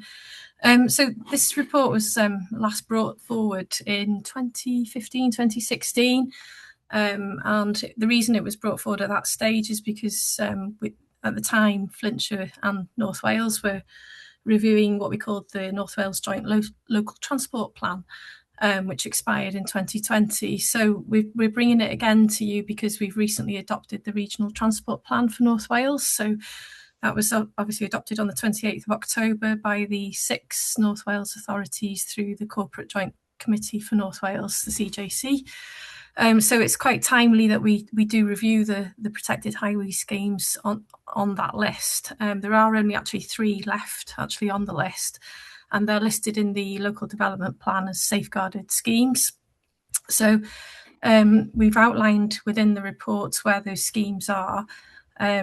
There is no intention at the moment. There's no intention to include those schemes in the regional transport plan, and they haven't been included as prioritised schemes going forward in the next 5 years. So if I go through each one in turn, if that's okay. So the first one in 1.04, which is the Plough Lane Link Road. Originally, that was introduced to a scheme as part of a scheme back in the 1980s, and it was proposed to relieve traffic congestion on the main B5129 Chester Road through Shotton by basically taking the congestion off that road and via a separate route, which was known as the Plough Lane Link Road. It was originally approved in 1988 and had a preferred route status, but the planning for the scheme has actually lapsed quite some time ago.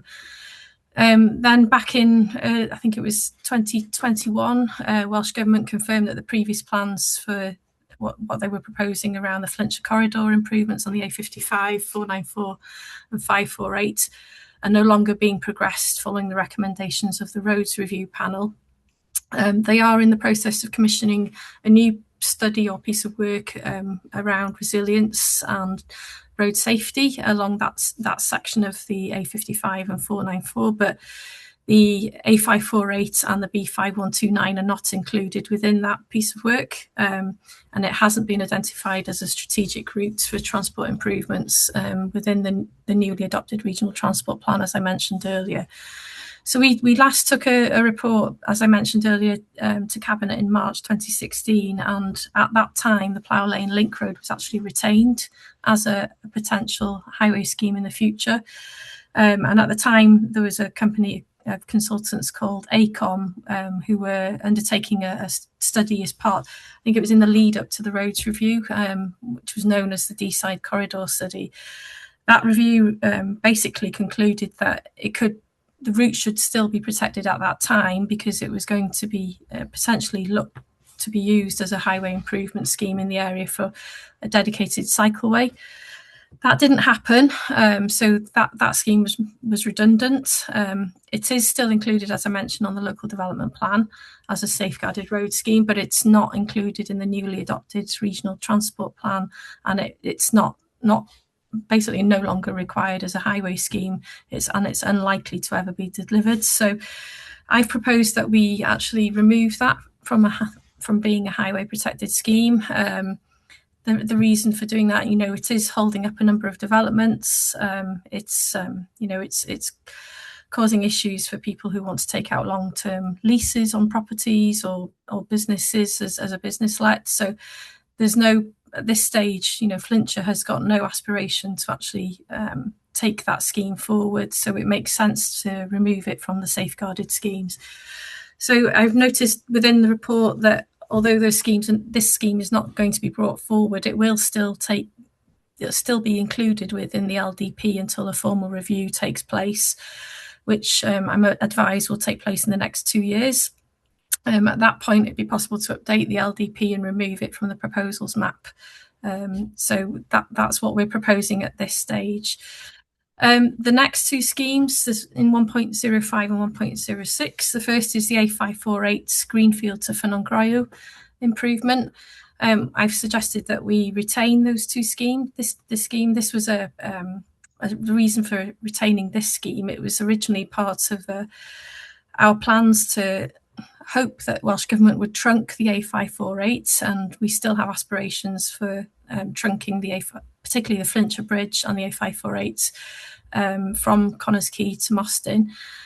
So we are proposing that scheme is actually retained. The scheme originally was designed in the 1980s, and it is still a strategic corridor for us from the Cheshire border right through to the Denbighshire border, and hence our reasons for including it as a retained scheme. The other one is the A5104 Pennaforest Station to Padeswood Junction. Again, similarly, a scheme that was designed in the 1980s, which included improved road alignment and a footway improvements from the A5104 from the A550 Pennaforest bypass to Padeswood Road. Again, we're proposing that is still retained because we still would like to make improvements to active travel along that corridor. It is included on the integrated network map for active travel. So we are proposing that scheme is also retained in the LDP as a safeguarded route. So that's the report in essence. So it is going to Cabinet, I think, later this month. So I just want to take on board any feedback and comments before it goes, if that's possible. Thank you, Chair. Thank you, Katie. Councillor Bibby. Thanks very much, Mr. Chairman. Just apologies in advance for just being somewhat parochial, given the fact that the Plough Lane Link Road does go through the protected road does go through my ward. Obviously, very much welcome the removal of it from the protected roads list, because I think, as Katie alluded, it's like the ghost of Christmas past. When we start sort of looking into things, it seems to just appear and cause a lot of problems. Katie mentions that, you know, we've been looking at regeneration schemes on properties on Shotton High Street, and this keeps propping up, preventing long-term leases. The fact is that in the meantime, since this was first proposed, a housing estate has been built over the path of where the road would be. So as you can imagine, there's always been quite long-term anxiety by a lot of the residents that live in that street about what could potentially happen. So obviously they very much welcome the removal of this from the scheme. It's never going to happen. All it is administrative relic that, as said, has just caused us more problems down the line when we're trying to actually do a few other things. So yeah, fully welcome its removal at long last. Okay, thank you, Councillor Bibby. Councillor Pearce. Yes, thank you, Chair. I note the comments from the local members. That was useful. Given the original intention of this to ease congestion in the Shotton area, it doesn't obviously, it hasn't achieved its objective because congestion is still there. Will taking this away eliminate any hope ever of easing the congestion in the Shotton area? I take again the note of the local member, and if he thinks that it would be beneficial to remove it, I'm okay. I'm okay with that. I would like, however, to look at the scheme from Pennaford Station to Padeswood Junction. Now, when you look at this, it says in 106, it would provide sustainable access to Pennaford Railway Station. My question is, from where? Because looking at the map, it goes from the station under the railway bridge and ends on the bend, and the road carries on to Pomplide, and there's about two houses, there's no large development there. So can you just clarify why you think it's a sustainable access? I'm sure the local member might have some comment to make on that. It's just that at the outset, it doesn't seem to be crystal clear to me. So if you could just clarify why we think that road warrants retention. And also, as this has come up, it prompts me to think of other areas that could benefit from improvement. So obviously it's not for this meeting, but could the Chief Officer advise whether any proposals from members from road improvements and active travel improvements can still be put forward for consideration at a later date? Thank you, Chair. Okay, thank you. Katie? Yeah, that's no problem at all. I mean, in terms of taking away the congestion, obviously we're looking at other options around that corridor in Shotton.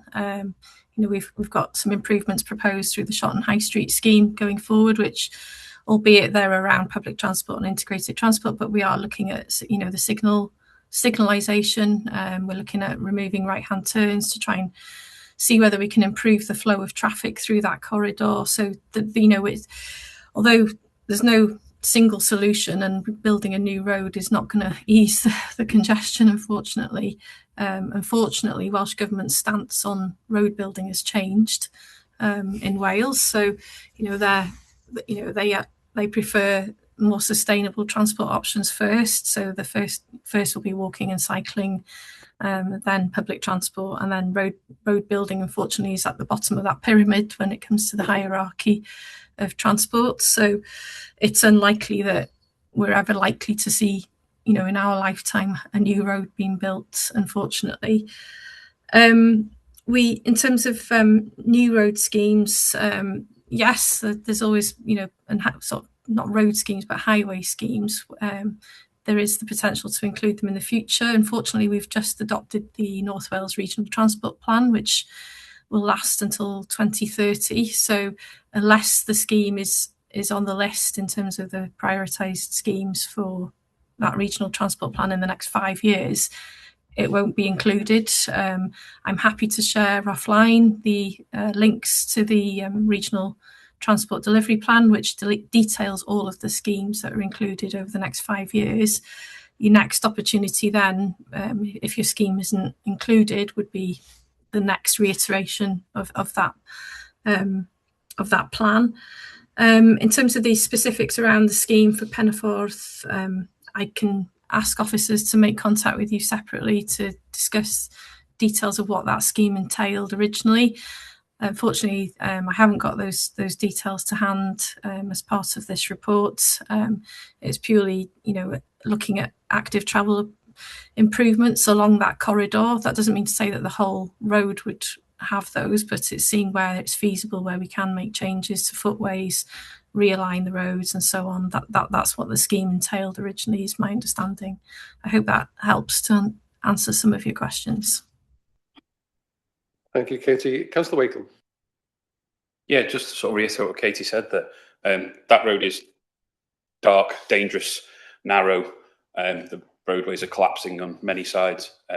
When the bypass was built, it cut off a chunk of the community. I know it's not very visible, but there are probably 20 or 30, if not more, 40 houses over that side of the station that are still part of the ward. And for them to get to the station is perilous, to say the least. There are a lot of families that struggle down that way to get into it. And as it says, it's about road realignment. There's a lot of crashes, a lot of dangerous stuff going on down there. So thank you. Okay, thank you very much. Any other speakers?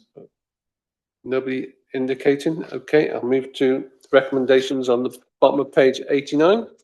Scrutiny notes and the report and endorses the removal of the highway improvement scheme listed in the report, which no longer forms part of the council's transport priorities as defined within the recent approved regional transport plan for North Wales. We have a mover? Moved. Seconded? Seconded. Have a show of hands, those in favour? That's completely carried.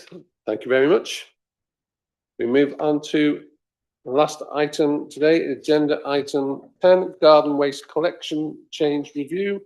And I think we have Chantel who's going to present this report. Are you there, Chantel? I think it's me actually, Chair, and Chantel's available for questions as well, if that's all right. And it was very remiss of me earlier on as well, because Ian Bushell was also online for any questions regarding the last report, so I do apologise, Ian. So just quickly take you through the report. So we've been asked to come back to you this year with the proposed options for charging for garden waste. We haven't actually increased the charges since 2024. We kept them the same. So we've come up with a range of options. So I'll take you briefly through the report. And just a reminder that the Welsh Government's blueprint, it does recommend that this is a chargeable service. It's a discretionary service. So we don't actually have to provide it. So hence the reason for being able to charge for it. And we collect it fortnightly from the beginning of March right through to the end of November currently. We provide roughly around 20-21 collections per year as part of that season of collections. And we do that with a 140 litre bin, which was known as the brown bin. So residents can purchase up to 3 subscriptions per household. They can also pay for additional bins as well. So we charge a small fee for additional bins. The fee has stayed the same, as I mentioned, since 2024.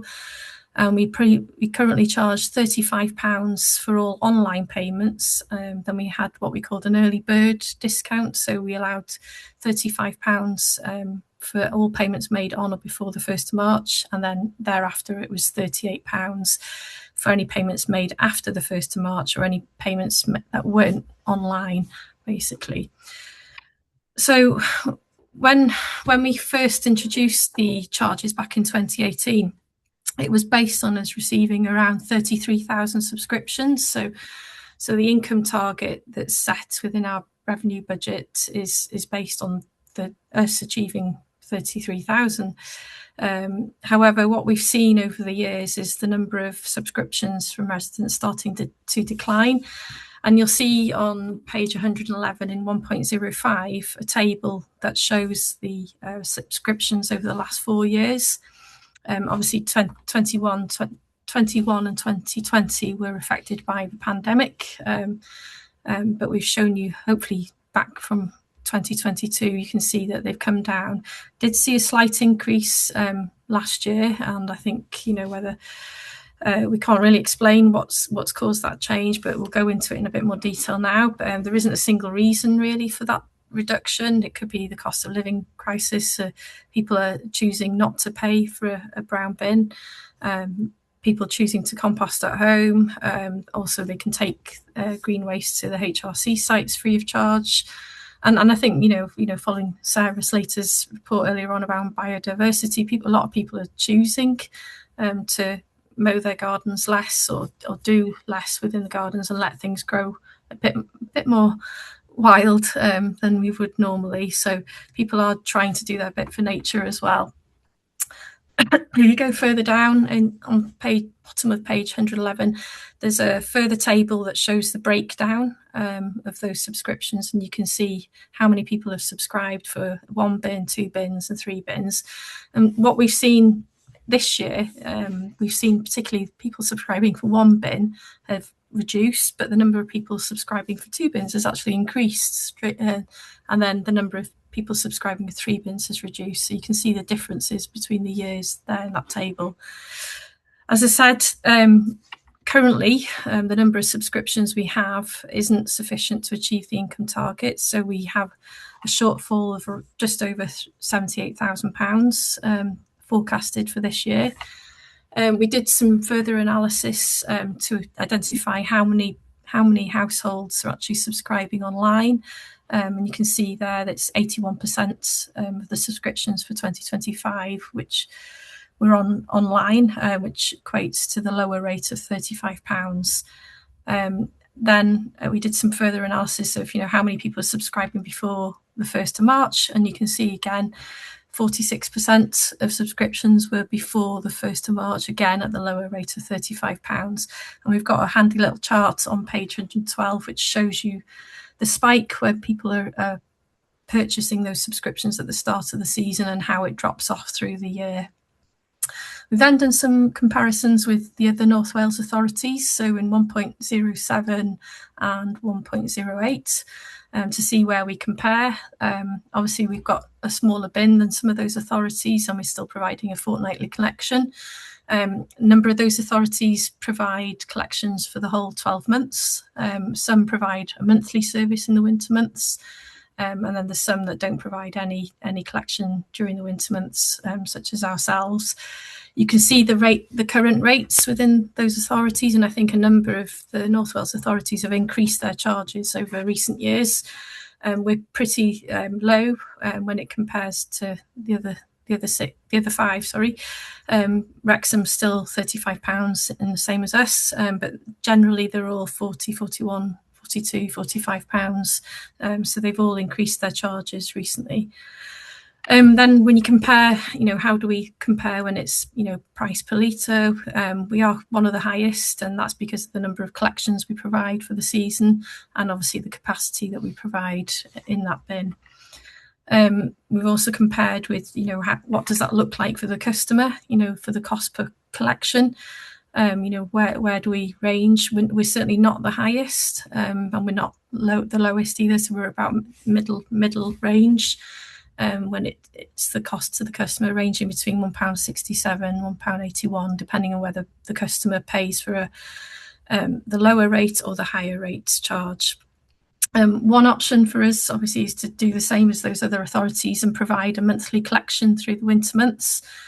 So we are proposing in this report that we consider providing that service over I think it's just a one-off collection for December, January and February, and then we continue to provide a fortnightly collection for the rest of the year from the beginning of March through to the end of November. We do feel that it would have some benefit both for the residents and ourselves. It will help us to have continued throughput of green waste for our composting facility, which obviously we give the composting material back to the residents free of charge at the HRC sites, so, and it is a very popular service. And also it would help our recycling figures as well, but also it helps the resident because, you know, it's this time of year where they're collecting fallen leaves, hedge cuttings and so on. So again, it's a helpful service for residents too. And we feel we can accommodate it, you know, in terms of our resources, but it still enables us to have the additional resources we require over the Christmas weeks as well, when we see an increase in recycling generally. So using all of the data that we've analysed, we've come up with 6 options. So in table 1.08, there are 6 options for you to consider there. And then we've obviously gone through those. So the first option wouldn't see any increase in the projected income. And we'd still obviously have a shortfall in the revenue budget of 78,000 or so. Options 2 and 5 would give us some additional income to cover the in-year shortfall, but it wouldn't completely reduce the revenue pressure there. Option 3 would almost achieve the income target, and it wouldn't be as significant an increase as option 4. It's felt that it wouldn't deter as many households from subscribing. It would be simpler for us to administer because it would be one single rate to administer. And, you know, rather than affecting all of the people that are subscribing currently, it would be fairer for most people.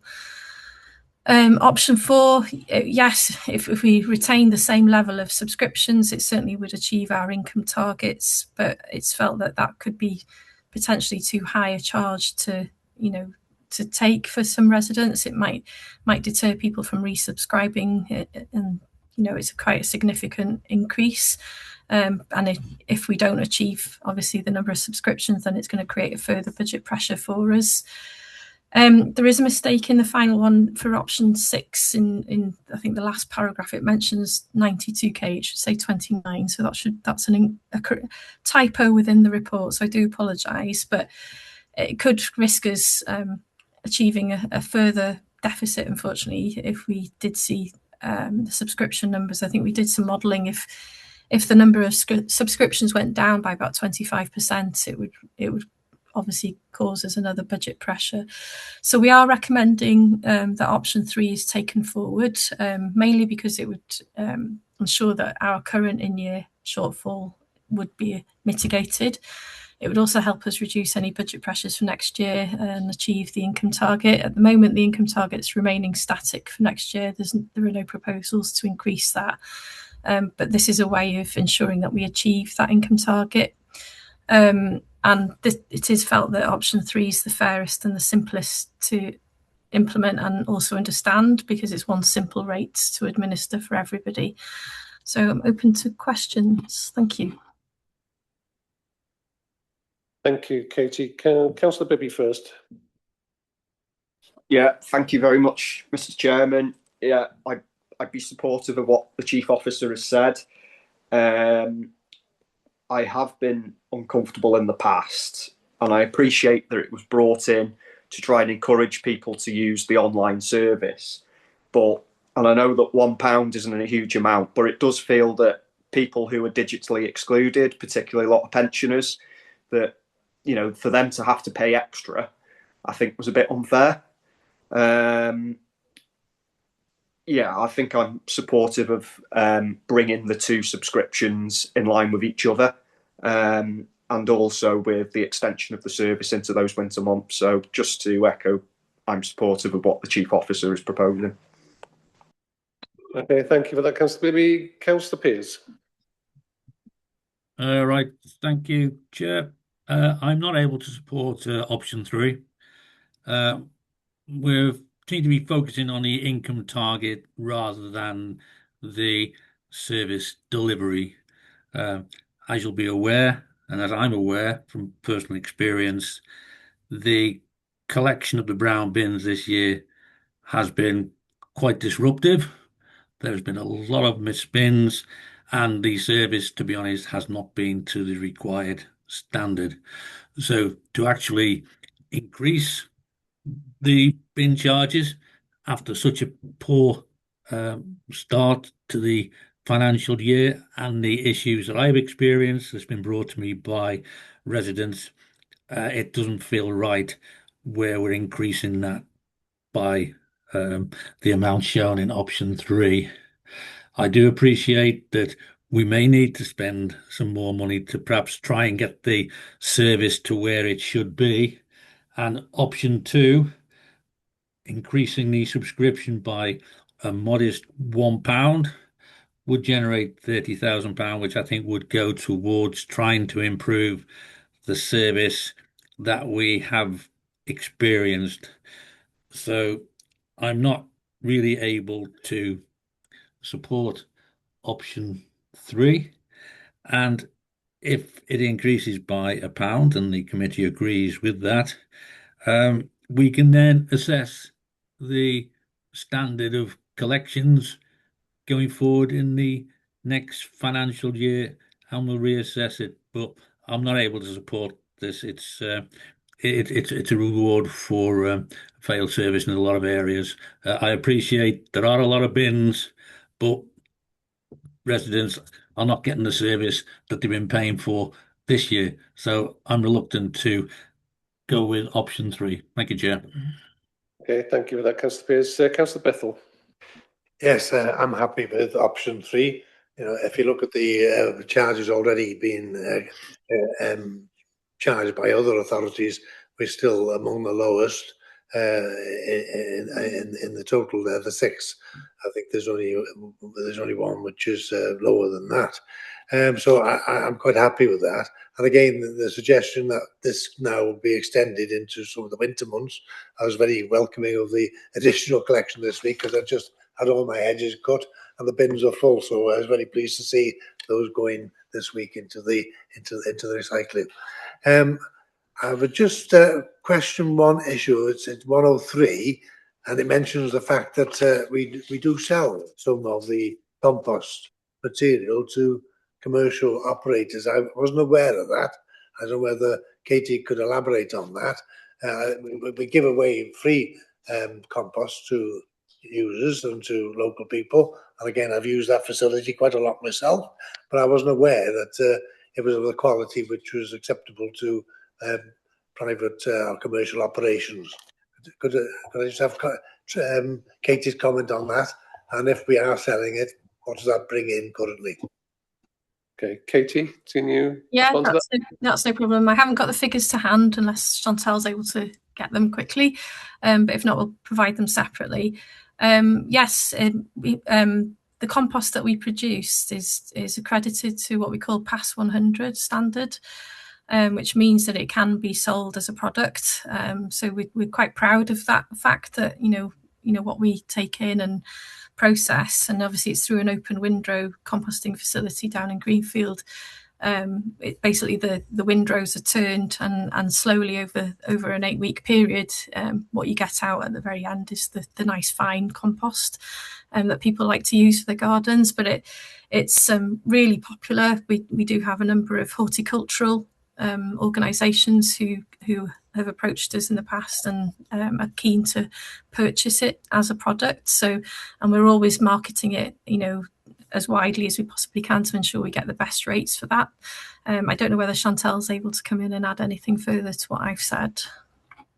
Yeah, unfortunately, I can't get the figures that quickly, but we can bring them back. That's not a problem.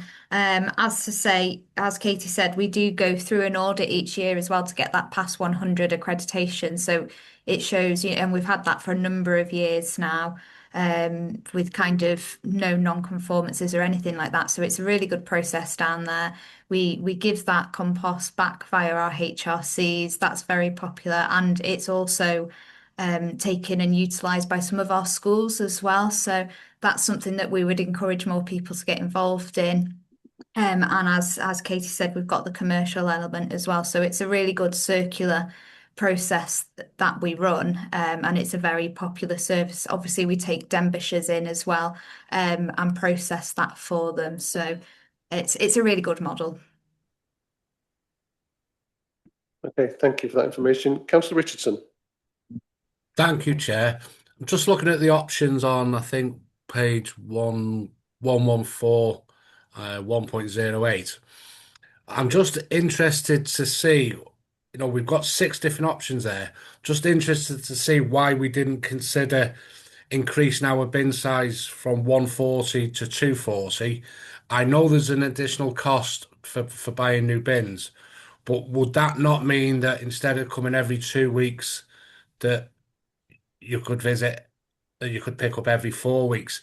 And it may not have to be done by having new bins. You could just make 2 bins the same price as 1 bins, because that's a big difference in the bins, 140 to 240. So if we double our bin size, or have 2 bins there, that's 280. That brings us more in line with what authorities are doing. And I'm just wondering why we didn't consider that. Thank you. Want me to come in? Yes, please, Katie. Yeah, we did actually consider it, but we omitted it because of the capital cost for procuring the bins.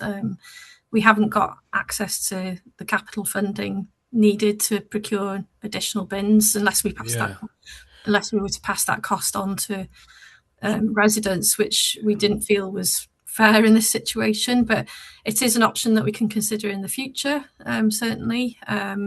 We've always had a 140 litre bin on a fortnightly collection, which is what the blueprint actually recommends. You'll note that the blueprint actually recommended a fortnightly collection. So obviously, if you went to a 240 litre bin and still retained, the 140 litre, the fortnightly collection, it would still increase the capacity for residents. We certainly can have a look at that in the future, but it wasn't feasible this time round, unfortunately. Have you got any figures, Katie, on obviously the uptake is lower? I've got a brown bin in my garden that I've never paid for a brown bin. It's just sat there doing nothing. Have you got a figure of how many brown bins exist either in people's gardens or in the depot somewhere that are not being used? No, we wouldn't know that figure. I mean, we obviously issue so many brown bins each year, and people buy them as well. So we wouldn't know necessarily if people have retained those bins, whether they've been damaged, they've got rid of them, passed them on, moved house. We just wouldn't have that data, unfortunately. So that's something we don't have access to. Yeah, it'd just be interesting to know that data, Katie, because to say there's a cost, for everyone that's not subscribing to brown bins, where is their brown bin? Because it's not something you can easily get rid of. You can't put it in your black bin on a Thursday and get it took away that way. So yeah, I'd just be interested to know how many, have we got brown bins up at the depot already bought? Have we got brown bins at the depot that people have returned? Is it a case of having to put, and when I mean that, I mean using 2 140s rather than buying a 240 bin. Thanks. I think my question's clear anyway. Thanks very much. Cool. Thank you for that, Councillor Richardson. Councillor Rose. Thanks. Do we not have data on why the reasons people aren't resubscribing? I mean, we've obviously got the addresses of those that have subscribed and then not subscribed the following year. Surely we should be contacting those people to find whether it's a questionnaire afterwards or whether, they cancel when they ring to cancel it, we find out those details. Because surely that is the reason to know why this is declining, and it's surely really important in terms of making these decisions going forward. Because obviously, every time, as we know with every product, you increase the price, there is a certain point where that product no longer becomes viable or acceptable to the public, sort of thing.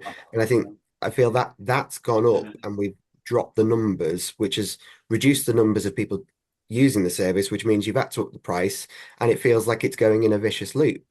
And I just feel that going further beyond these costs will increase that pressure point by making more people not subscribe, and we carry on down that downward spiral. I mean, the cost to increase all of them to £38 would increase the cost by £3 to 81% of people. So I don't think I'm in favour of that one. I think the cost to increase by £1 on both levels would be a fairer increase overall to people if we're to cover the cost. But again, increasing the number of collections, has this gone through the biodiversity team? Because obviously lots of our insects and biodiversity lay eggs in decaying matter, wood, sticks, but once they've lost their leaves, clearing that up over the winter period does not support the survival of those items, of that biodiversity, including leaf litter and things. So by increasing the bin collections, is that not going to again negatively damage biodiversity? I think the other side of it is some of the movements are possibly down to residents not wanting to pay for the bin because it's getting expensive, not just cutting less for the terms of the sake of biodiversity, but also the increasing growth of the plastic grass market that's all over the place now.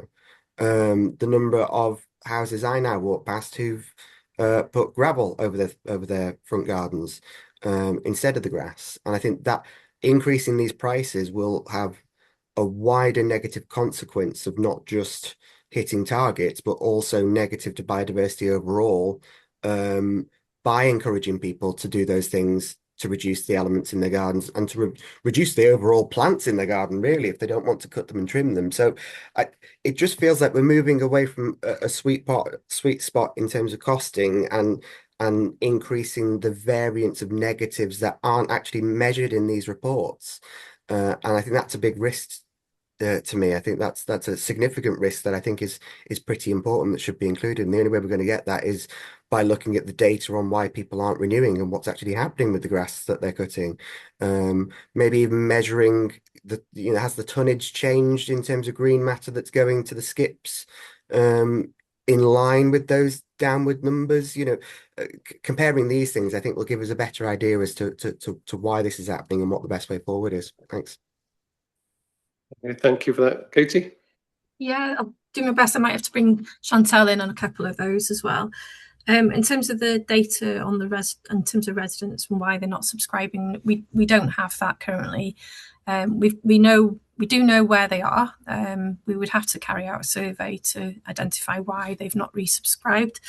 What we are proposing, though, going forward into the new season, is to contact those residents directly to try and encourage the take up and try and get, like you say, the data to understand why they why they didn't subscribe last year and will they be subscribing again this year. So we do know where they live, but we haven't managed to do that this year, unfortunately. Obviously, with delivering such a big service change this year, our focus has been around residual waste and recycling. So garden waste is going through a review before of the next season, and I'm taking on board Councillor Pearce's comments earlier on. Obviously, we're bringing back a report in February around our waste and recycling collections altogether, and one of those will be a review of the brown bin service altogether. The reason for introducing so many options to you is to show you that we have considered a wide range of options, and we're always open to other options that we may not have thought of. So we will take those comments on board and work through those as well for next season. We haven't sought any advice from the biodiversity team, but we certainly will do that. That's not a problem. And with every change we make, there's always an impact or an unintended consequence. And it is like you say, Councillor Rose, it's very challenging to find that sweet spot where it doesn't negatively impact either on the tonnages or the income we achieve and the take up of that service. So it is very, very challenging to find that balance. In terms of the tonnages collected, I'll bring Chantel in if that's okay.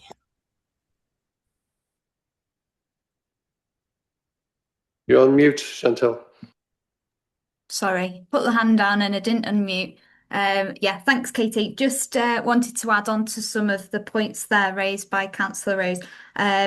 You're absolutely right. A really good idea that we should be targeting these people who have subscribed previously but haven't subscribed this year or the next year. We need to find out why. I think one of the downfalls we've got is the restrictive IT or digital systems that we've got in place to allow us to do that. It would be really good if we could utilize some software or a platform that just does that instantly each year, and then we just have live data. So it is something that we're looking into for the next season, and we are looking into what digital technology we can use to improve our systems and to improve the experience for the residents as well. Obviously, we all know it's a paid for subscribed service, so we need to be delivering the best service we possibly can. So absolutely noted on those points.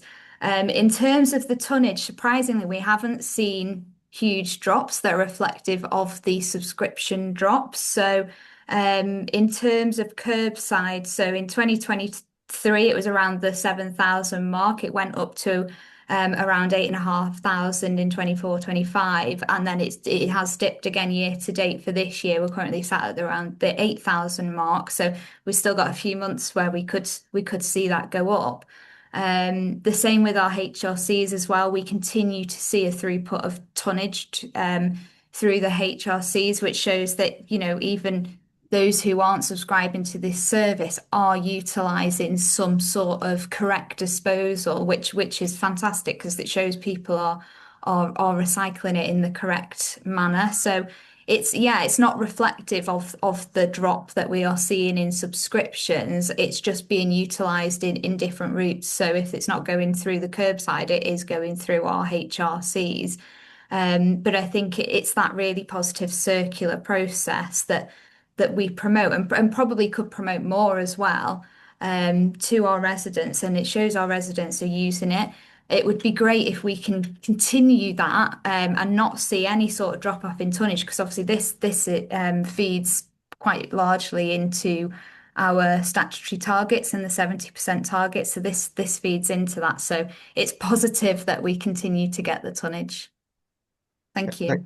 Thanks, Chantal. One question I missed, sorry, Katie, was I can't remember, it was this time last year we'd mentioned about possibly moving to a monthly payment service, trying to attach it to council tax so it wasn't a big expenditure. Are we any further with that, or is that still? No, sadly not. And we have made some inroads. I think they through the benefits teams, they are making some changes in terms of the back office systems, which will enable us to do automatic renewal next year in terms of direct debit payments. Whether that's going to be enable us to have monthly direct debits, I don't know. We'd have to come back to you to confirm that. We can maybe take that away as an action. Okay, thank you very much for that. Councillor Lloyd. Oh, thanks, Chair. Chantal, I hope you've dried out since that meeting at Brookhill on Friday. I think I've only just about dried out now. Yes, I've got preference to option 3. We're talking about £3 per year increase for the early bird payers. So there's no increase to the majority. 54% of residents paid after the 1st of March. And for that, there's no increase. They're getting 3 months extra service as well, monthly, December, January, and February. So that's, to me, it's still good value for money.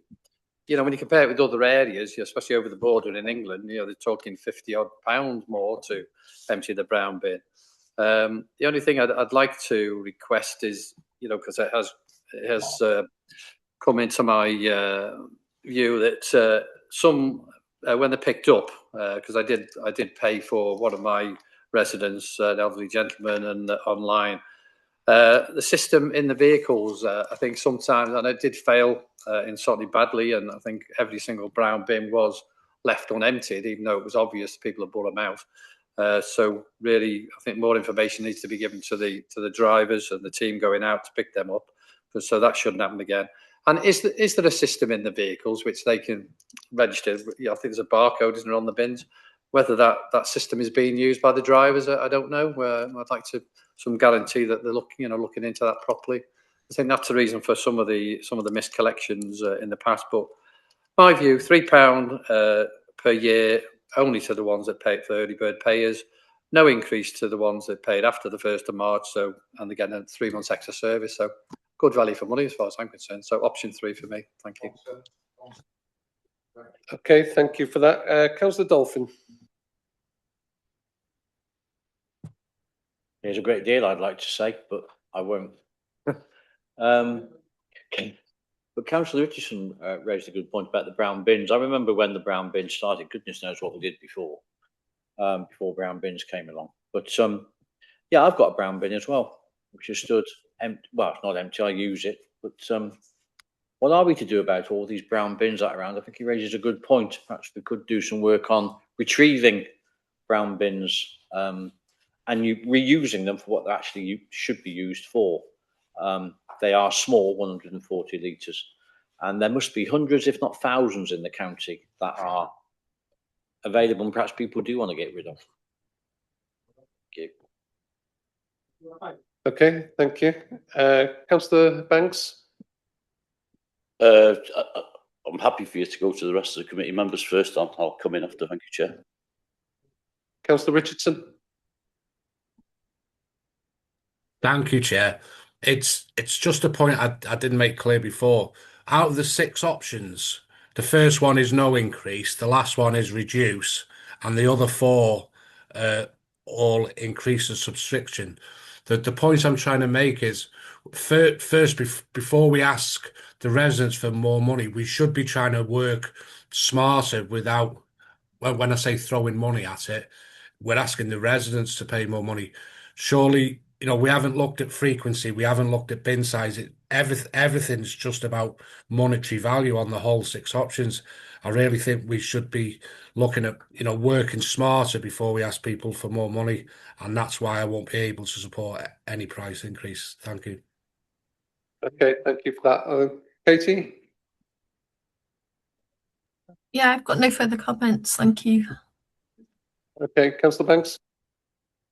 Thank you very much, Chair. Yeah, I honestly, I see this option 3 as a really good news story for myself moving forward. I mean, it's going to include free extra collections throughout the year, so nobody's bin is clogged up all over the winter period.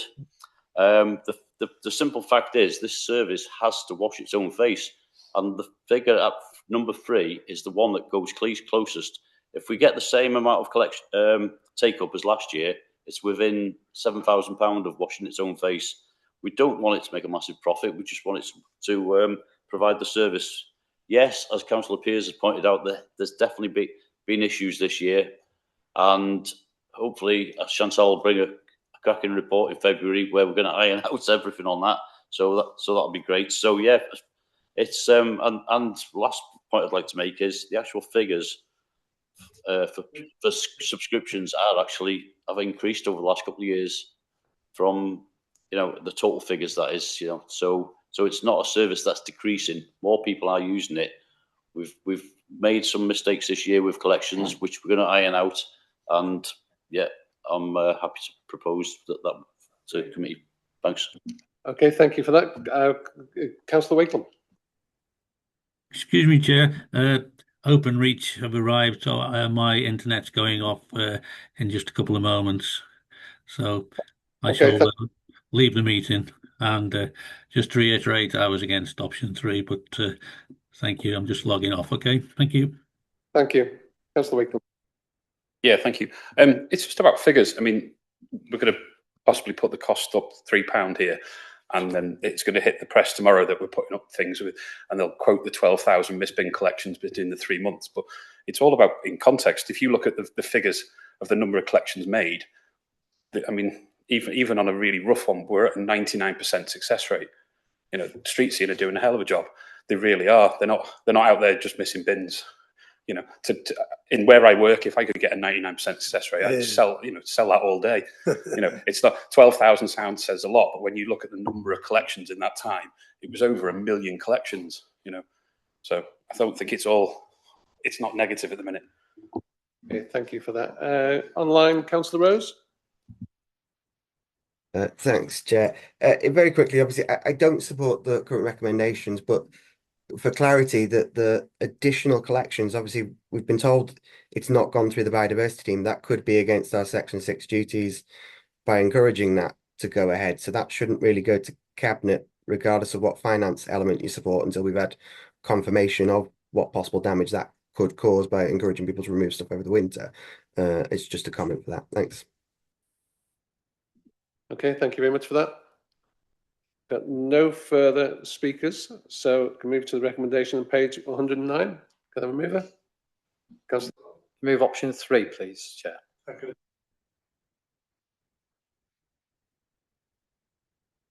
I have a show of hands, those in favour? Can I have a show of hands against? Okay, that's carried.